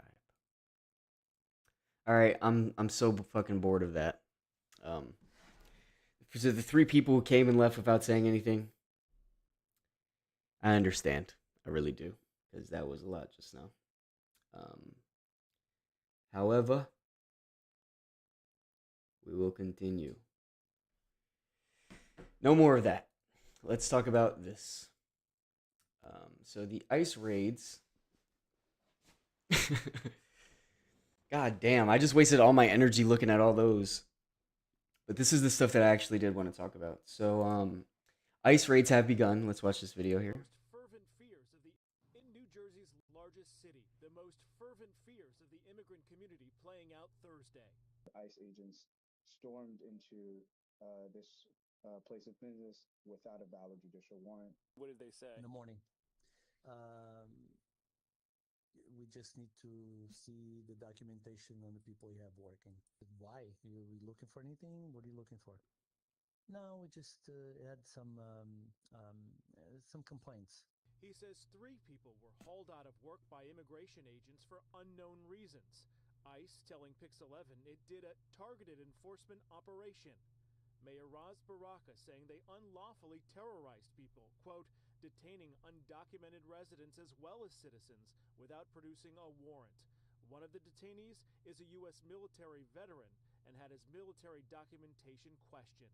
President Donald Trump signed an executive order upon taking office to round up and return asylum seekers home, giving the okay to send ICE into hospitals, churches, and schools. Kids don't want to come to school. Kids are scared to leave home and not come back to see their parents. I am more concerned that New York City will once again be a target. New York City Council Speaker Adrian Adams says the mayor has not given sufficient guidance for those living in fear. Children should go to school. Those who need health care should go to hospitals. The senior pastor of St. Paul and St. Andrew Church in Manhattan posted this sign outside the sanctuary, warning ICE is not welcome without legal justification. They can't just come in here in a blanket way and round people up. That's not gonna be something that we can put up with. Many people with stubborn acne come to me after. Oh gosh. So this is the implementation of that.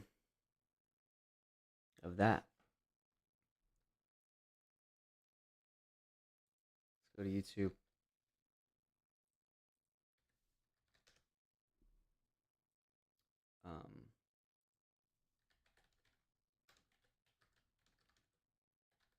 Damn, they're happening pretty much everywhere, it looks like.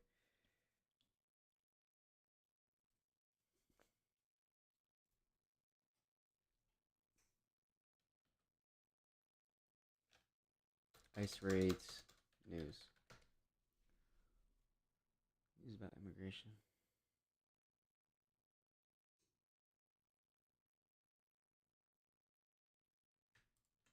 Let's see what this is.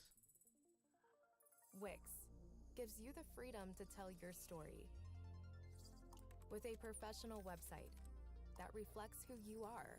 Now that's and an what interesting you have question. to offer. President Trump's promise of mass deportation is now in full swing. As immigration agents sweep through communities, WCCO is dedicated to digging into immigration issues. The White House posted this video of men shackled before a flight to Guatemala. The crackdown is causing rumors of widespread raids. Only on WCCO, Uba Ali talks with a man facing deportation after his ICE arrest in St. Paul and has the latest on what the agency wants you to know. 1 week into President Donald Trump's promise of mass deportation. Deportation's going very well. We're getting the bad, hard criminals out. These are murderers. These are people that have been as bad as you get, as bad as anybody you've seen. We're taking them out first. And ICE is First. delivering on that First. promise. The White House posting that more than 500 undocumented immigrants have been arrested, nearly 400 with criminal records, including Christopher Alexander Ramirez Oliva of St. Paul. So I was just pulling off my driveway, and I don't know where I was 3 houses down from my They stopped me. We spoke with him from Freeborn County Jail as he awaits deportation to Honduras. Because I know it was going to happen because of my case and stuff. He was arrested Thursday after being convicted of fourth-degree criminal sexual conduct with a minor in Minnesota back in 2018. U.S. Immigration and Customs Enforcement say the operation is targeted and are planned arrests of known criminal aliens who threaten national security or public safety. Despite these assurances, these things really are happening. There is not a ton of rhyme or reason that we can see so far. Rumors of widespread raids continue to circulate online. As soon as you see something online, as soon as you hear a rumor in social media, take a breath. Bring it back down to facts. Immigration advocates are urging people to fight fear with facts while emphasizing the importance of knowing your rights. To know your rights, to know that you always have the right to remain silent, you have the right to ask for your attorney. Uba Ali is here with me now, and it seems, Uba, that these rumors are spreading faster than facts, and that's creating panic in the community. So what's being done to try and get ahead of it? Yeah, you're absolutely right, Derek. I just learned that several organizations are collaborating and will be launching a rapid response line. It's basically a 1-800 number that people can call and report ICE sightings. We will share that number next week once it goes live. They hope this will help bring some kind of peace and let people, stay informed and not just fear, but, grounded in facts. And as we saw, a lot of that misinformation is on social media. All right, yeah. Uba Ali, thank you. Thank you. All right, I'm going to let this next one play, and then I'm going to check if my my fish has de-thawed.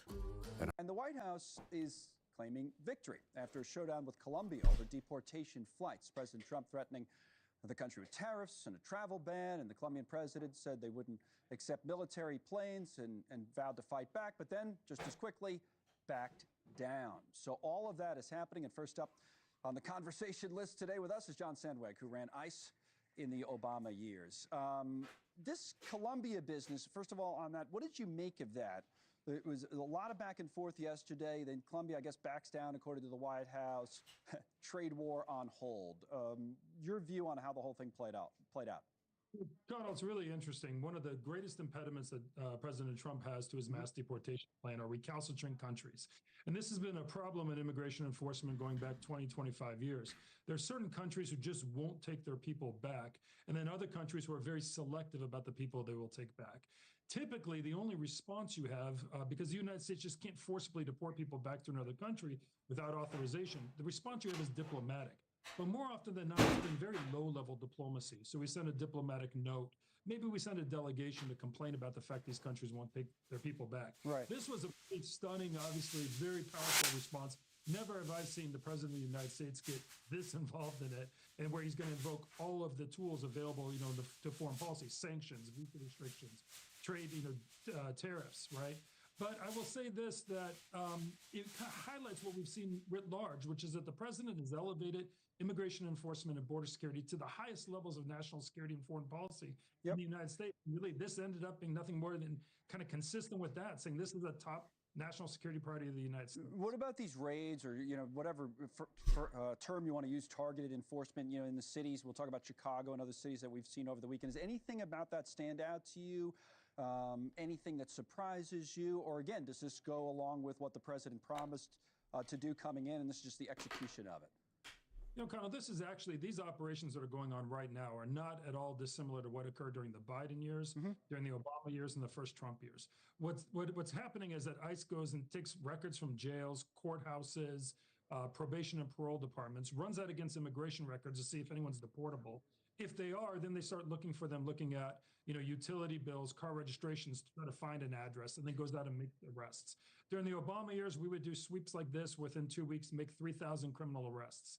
It is different in two ways. One is that Trump has lowered the threshold. So whereas the Biden administration would do these, but against people convicted of serious crimes, the Trump administration is looking for any nexus to the criminal justice system, even if you're not convicted.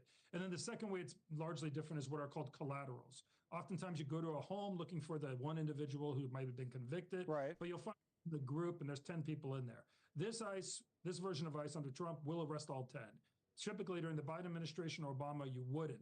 So the tactics are the same, as you and I have discussed. The problem is this: run out of these targets quickly.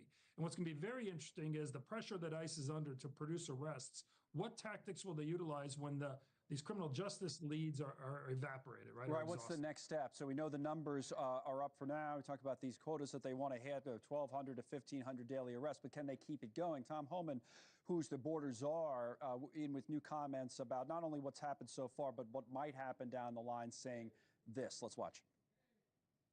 You're going to see a lot more of them. All right. And As a target enforcement operation, we took a lot of bad guys off the street. Got it. And I heard New York City might be next on the list. Is that true? I got no comment on that.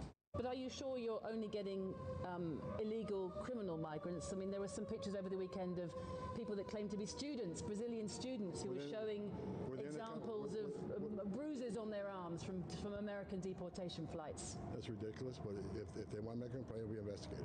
So it hits on both subjects there. To go back to the deportation flights for a moment, you can comment on what he was asked about there with Brazil, but this whole business about what type of flight people being deported, particularly if they have a criminal history, is that worth talking about?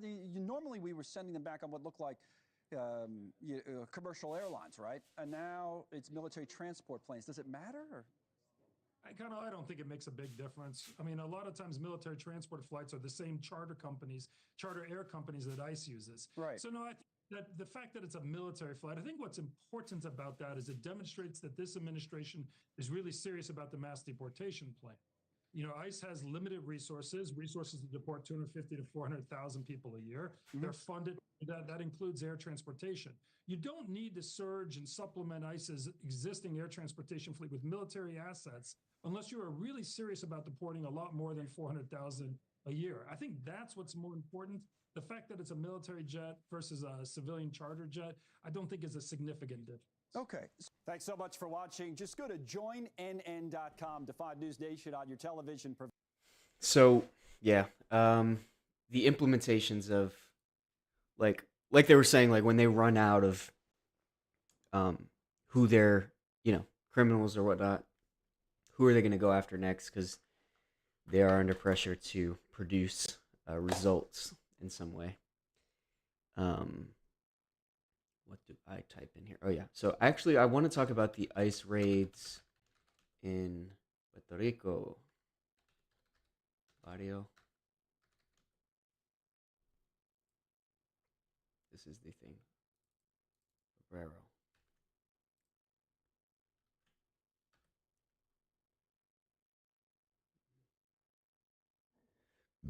Excuse me. This is going to be in Spanish, but we're going to watch it anyway. Let's put this one. Get matched today with the tax expert who's just right for your situation.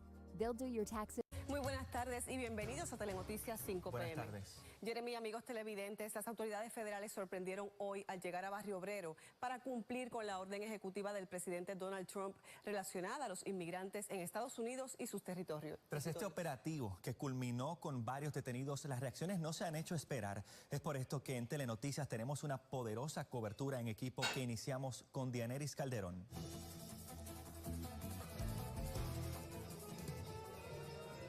Buenas tardes, compañeros y amigos televidentes. Aunque la gobernadora Jennifer González le había dicho a los inmigrantes en Puerto Rico que no tenían por qué preocuparse por las deportaciones masivas anunciadas por el nuevo presidente de los Estados Unidos, Donald Trump, porque estas estarían solamente ocurriendo en la frontera entre México y Texas.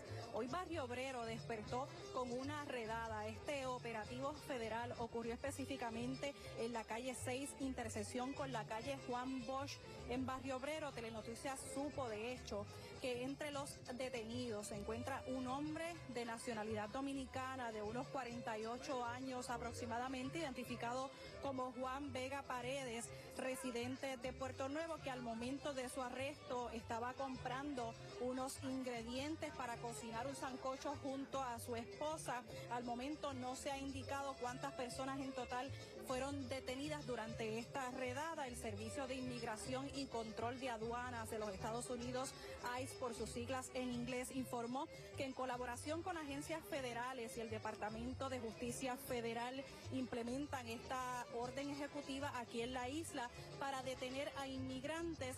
De hecho, en un comunicado de prensa, Ahí señaló que están comprometidos con la detención de personas que representen una amenaza en la sociedad y citamos, la aplicación de las leyes de inmigración de nuestra nación tiene una importancia crítica para la seguridad nacional y pública de los Estados Unidos. Cerramos la cita. De hecho, este operativo ocurrió en la avenida Borinquen, aquí en Barrio Obrero, en Santurce, el centro de la comunidad dominicana en Puerto Rico. Estos se expresaron ante el lente de Telenoticias. Vamos a escuchar lo que nos dijeron.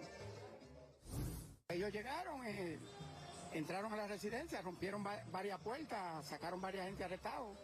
No sé a quién buscaban. El hecho es que se llevaron varios muchachos, exactamente no sé la cantidad de los muchachos que llevaron, porque yo no estaba. Pero sí, me rompieron varias puertas y yo creo que, haciendo su trabajo, yo creo que lo hicieron excesivo. ¿Cuántas puertas le rompieron? 8. ¿Cómo fue ese encuentro de los agentes federales con estas personas dominicanas? Yo no estaba en el lugar. No. Yo vine después de lo sucedido. ¿Y en 40 años que usted lleva en Puerto Rico no había visto algo así? Había visto recogiendo ilegal, pero no con esa agresividad que supuestamente ellos tuvieron aquí hoy. En verdad yo vi que pasaron aproximadamente 8 a 10 personas detenidas en una guagua blanca y luego cogieron hacia la placita Barceló.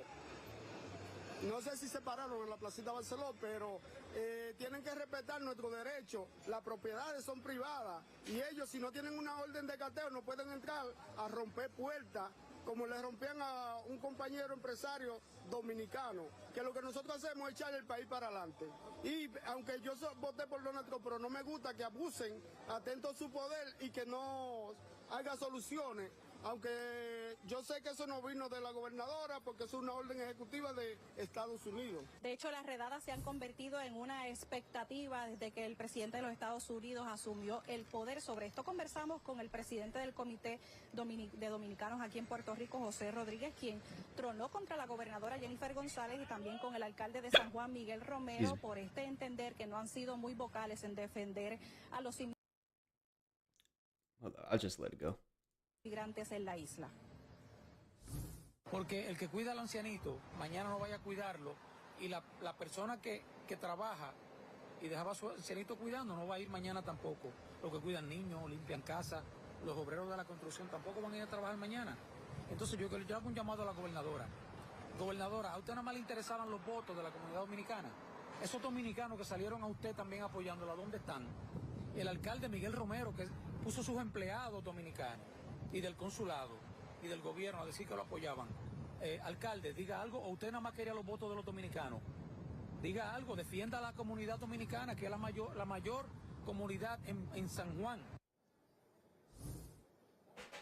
Por su parte, el secretario de la Gobernación, el licenciado Francisco Dominis, reaccionó mediante declaraciones escritas solicitando sensibilidad al gobierno federal, reacciones o expresiones que citamos. El operativo que está llevando a cabo el gobierno federal no cuenta con la asistencia de las agencias de ley y orden estatales. Se nos ha informado que varias de las personas objeto de este operativo son criminales convictos o personas que son objeto de una investigación federal en curso. De hecho, el licenciado Dominis también anticipó que para aquellas personas que no tienen un historial criminal, tanto la administración de Jennifer González junto con la administración de Donald Trump estarán trabajando para buscar medidas que faciliten la integración de personas con estatus migratorio irregular a la comunidad estadounidense como visas de trabajo. Importante señalar que todas las personas, 28 en total, que vivían en este edificio en donde se llevó a cabo este operativo, ya a esta hora de la tarde no se encuentran, muchos tomaron sus pertenencias y el edificio se encuentra vacío. Es toda la información que tengo por el momento. Para Telenoticias, Dianeris Calderón. Listen. So, excuse me. So ICE, ICE is a fucking terrorist organization in themselves. 28 people.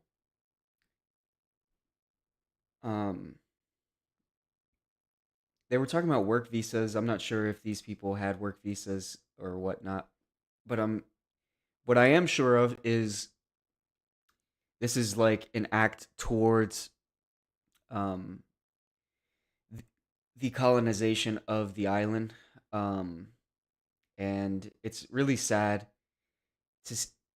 Jeez, I have the fucking hiccups right now. It's really sad to see. Um,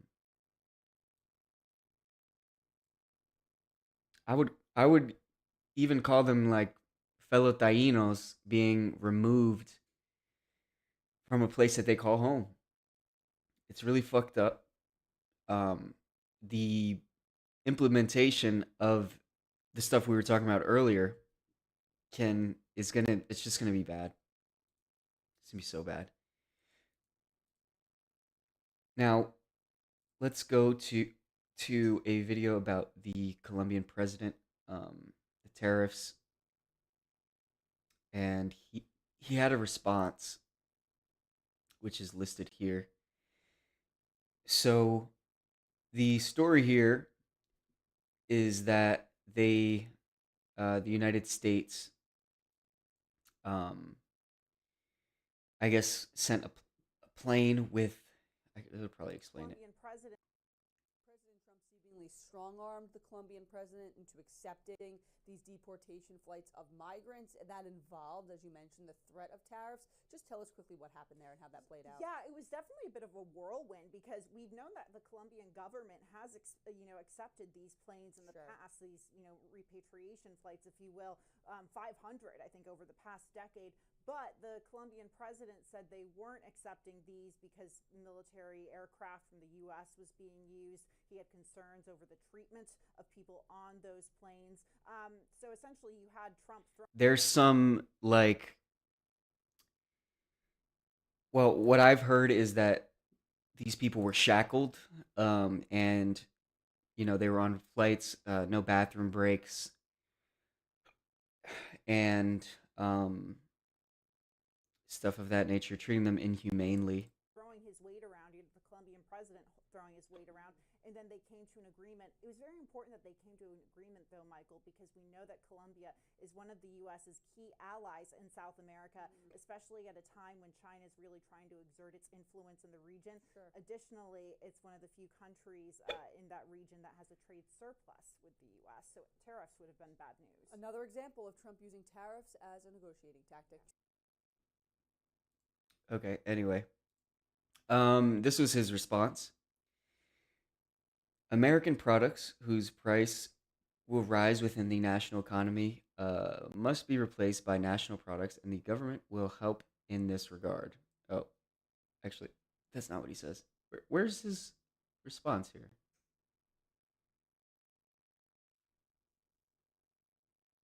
Excuse me, I'm so sorry. I don't think that's what he said.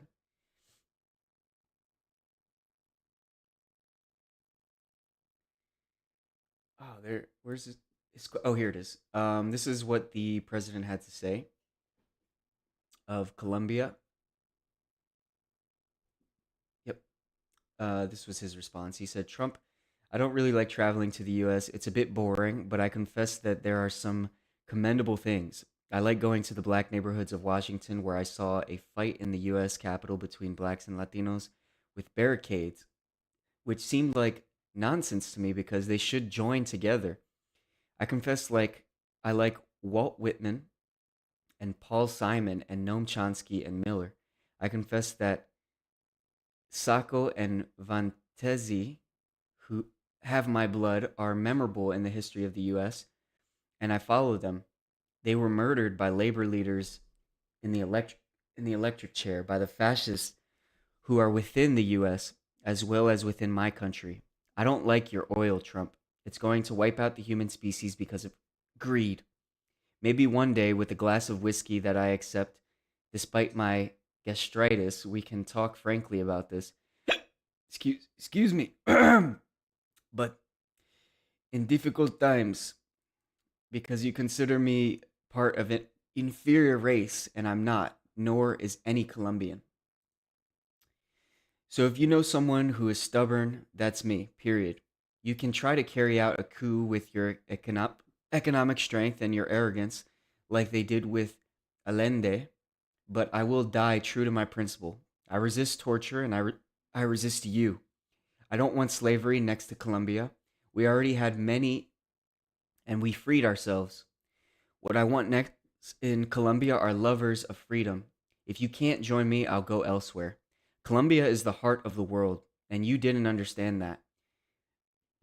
This is the land of the yellow butterflies, of the beautiful remedios, but also of the colonels like Aureliano Buendia, of which I am one, perhaps the last. You will kill me, but I will survive in my people, which lives before yours which lived before yours in the Americas. We are people of the wind, the mountains, and the Caribbean Sea, and of freedom. You don't like our freedom, okay? I don't shake hands with white slavers.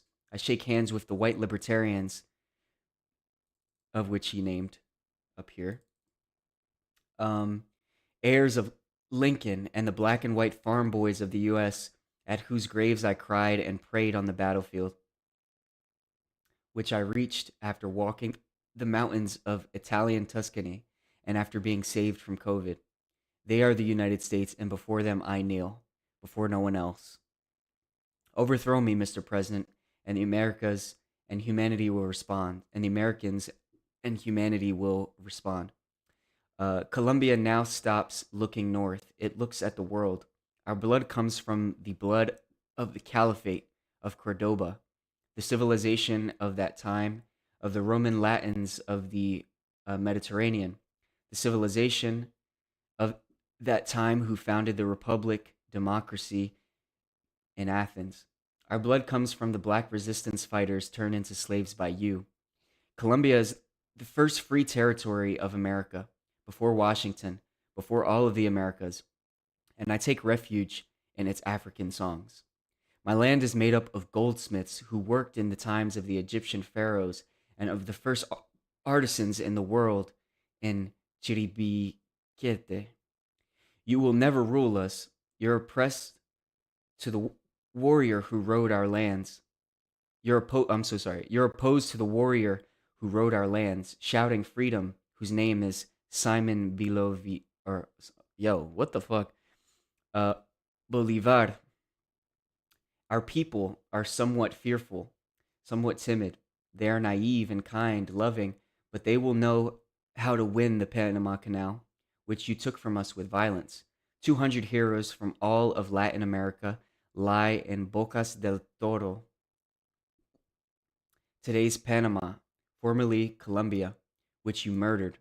I raise a flag, and as Jorge Eliezer Gaitan said, even if it remains alone, I will continue to be raised with the Latin American dignity that is the dignity of America, which your great-grandfather did not know, and mine did, Mr. President, an immigrant in the USA. Your blockade does not scare me, because Colombia, besides being the country of beauty, is the heart of the world. I know that you love beauty as I do. I do not disrespect it, and it will give its sweetness to you. From today on, Colombia is open to the entire world with open arms. We are builders of freedom, life, and humanity. I am informed that you impose a 50% tariff on all the fruits of our human labor to enter the United States, and I do the same. Let our people plant corn that was discovered in Colombia and feed the world. Beautiful poetic response. So yeah, that's that. I don't know what the outcome of this was. Earlier Sunday, President Trump slapped Colombia with 20% tariffs. Oh my gosh, on all goods coming into the U.S., and he issued a travel ban and immediate visa revocation on government officials and all allies and supporters, among other measures, after the South American country rejected 2 planes carrying migrants. I was just informed that, and this is Trump talking. This is Trump talking. I was just informed that 2 repatriation flights from the U.S. With a large number of illegal criminals were not allowed to land in Colombia. This order was given by Colombian Socialist President Gustavo Petro, who is already very unpopular amongst his people. Trump said in a post on Truth Social. Trump added that the Colombian president denial of these flights has jeopardized the national security and public safety of the United States. and that he had directed my administration to immediately take the following urgent and decisive retaliatory measures. On, on Sunday morning, Petro said he will deny entry to the United States deportation flights as Trump immigration plans begin. The U.S. cannot treat Colombian migrants as criminals. Petro posted Sunday on X, I deny the entry of American planes carrying Colombian migrants into our territory. The South American country will send its presidential plane to Honduras to pick up Colombians after the country refused to accept migrants deported from the United States, Petro said on Sunday. This measure is in response to the government's commitment to guarantee dignified conditions. In no way have Colombians, as patriots and subjects of rights, been or will be banished from Colombian territory. The statement continues. Newly confirmed Secretary of State Marco Rubio said in the statement that Petro has authorized the 2 flights but canceled his authorization when the planes were in the air. As demonstrated by today's actions, we are unwavering in the commitment to end illegal immigration and bolster America's border security, Rubio said. Petro responded to Rubio in a post saying that he would never allow Colombians to be brought in handcuffs on flights. Marco, if officials from the foreign ministry allowed this, it would never be under my direction. I'm a man of freedom, not of chains, he said. House Speaker Mike Johnson, whoever this guy is, in a Sunday afternoon post said that that Colombia and all nations should be on notice. Excuse me. Congress is fully prepared to pass sanctions and other measures against those that do not fully cooperate or follow through on requirements that accept their citizens who are legally in the United States. So, it's just getting fucking crazy. I really do love his response here. It's beautiful, concise, it's true to Latin America. Anyway, I guess to close it out, talk about Palestine. Palestinians finally returned to devastated northern Gaza after ceasefire dispute delay. Excuse me. Sleep is here. Introducing the new Sleep Number Climate Cool Smart Bed, the only smart bed in the world that actively cools and effortlessly adjusts to both of you. Sleep up to 15 degrees cooler on each side. It actively cools by drawing warm air away from your body to keep you cool and comfortable throughout the night. Our smart sleepers get 28 minutes more restful sleep per night. And now save 40% on our new special edition smart bed. Shop a Sleep Number store near you.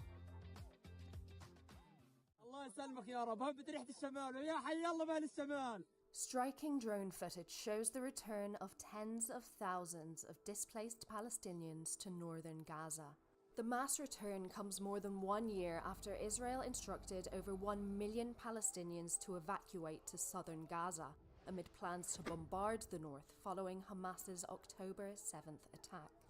انا شعور متت وهلقيت بالدحيه ما كناش ننام ما كناش نقعد فيش قعود فيش واحد مش متريح فيش حياه فيش حياه فيش بعد واحد بدي اقعد في الركام بدي اقعد في الركام واتريح. Israel delayed opening a corridor to the north for 48 hours, accusing Hamas of breaching the ceasefire agreement over the release of hostage Arbel Yahoud. According to the UN, almost 70% of structures in Gaza have been destroyed since the start of the war. Well, that's kind of fucking somber, but there were some beautiful videos of individuals returning to Gaza.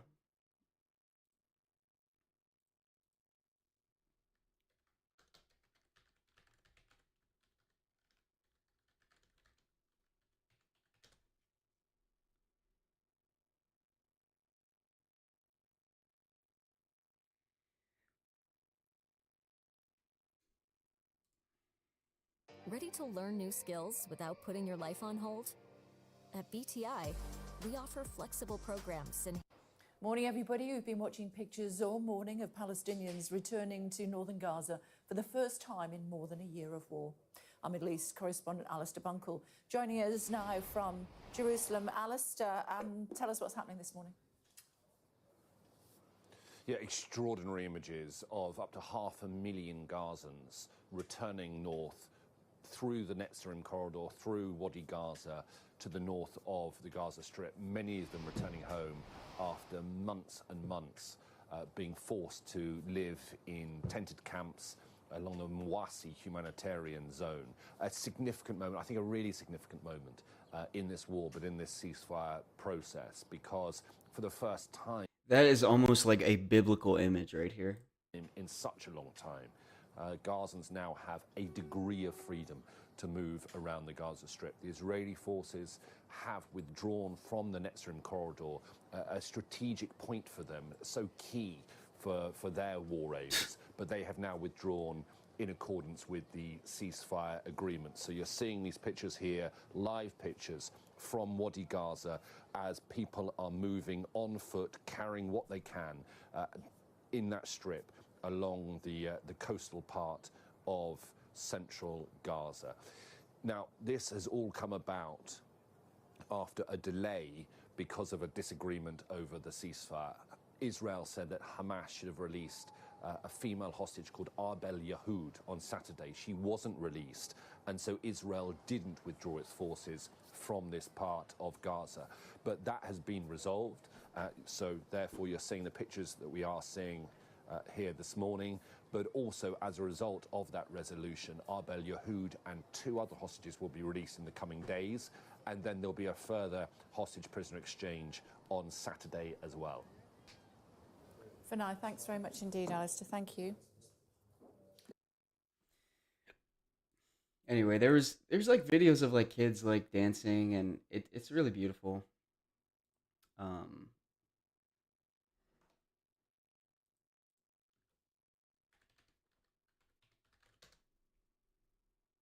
Let's see.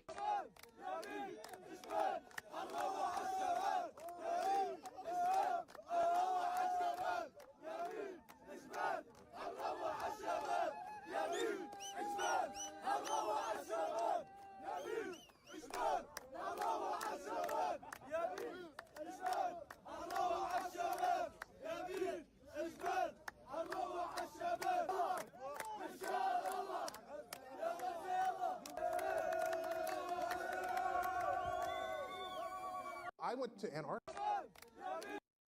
I just want to see more of that type of stuff.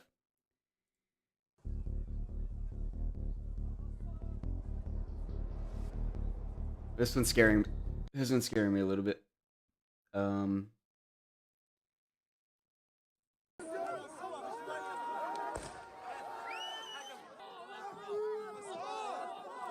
How do people whistle like that?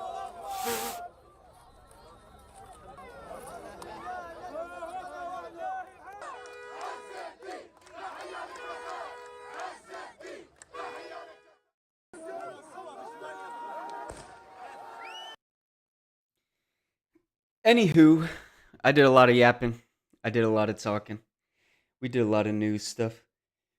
Something I'll do better next time. I feel like I did a lot of reading, not a lot of watching stuff. Kind of alienated the people who showed up when I was just reading to them.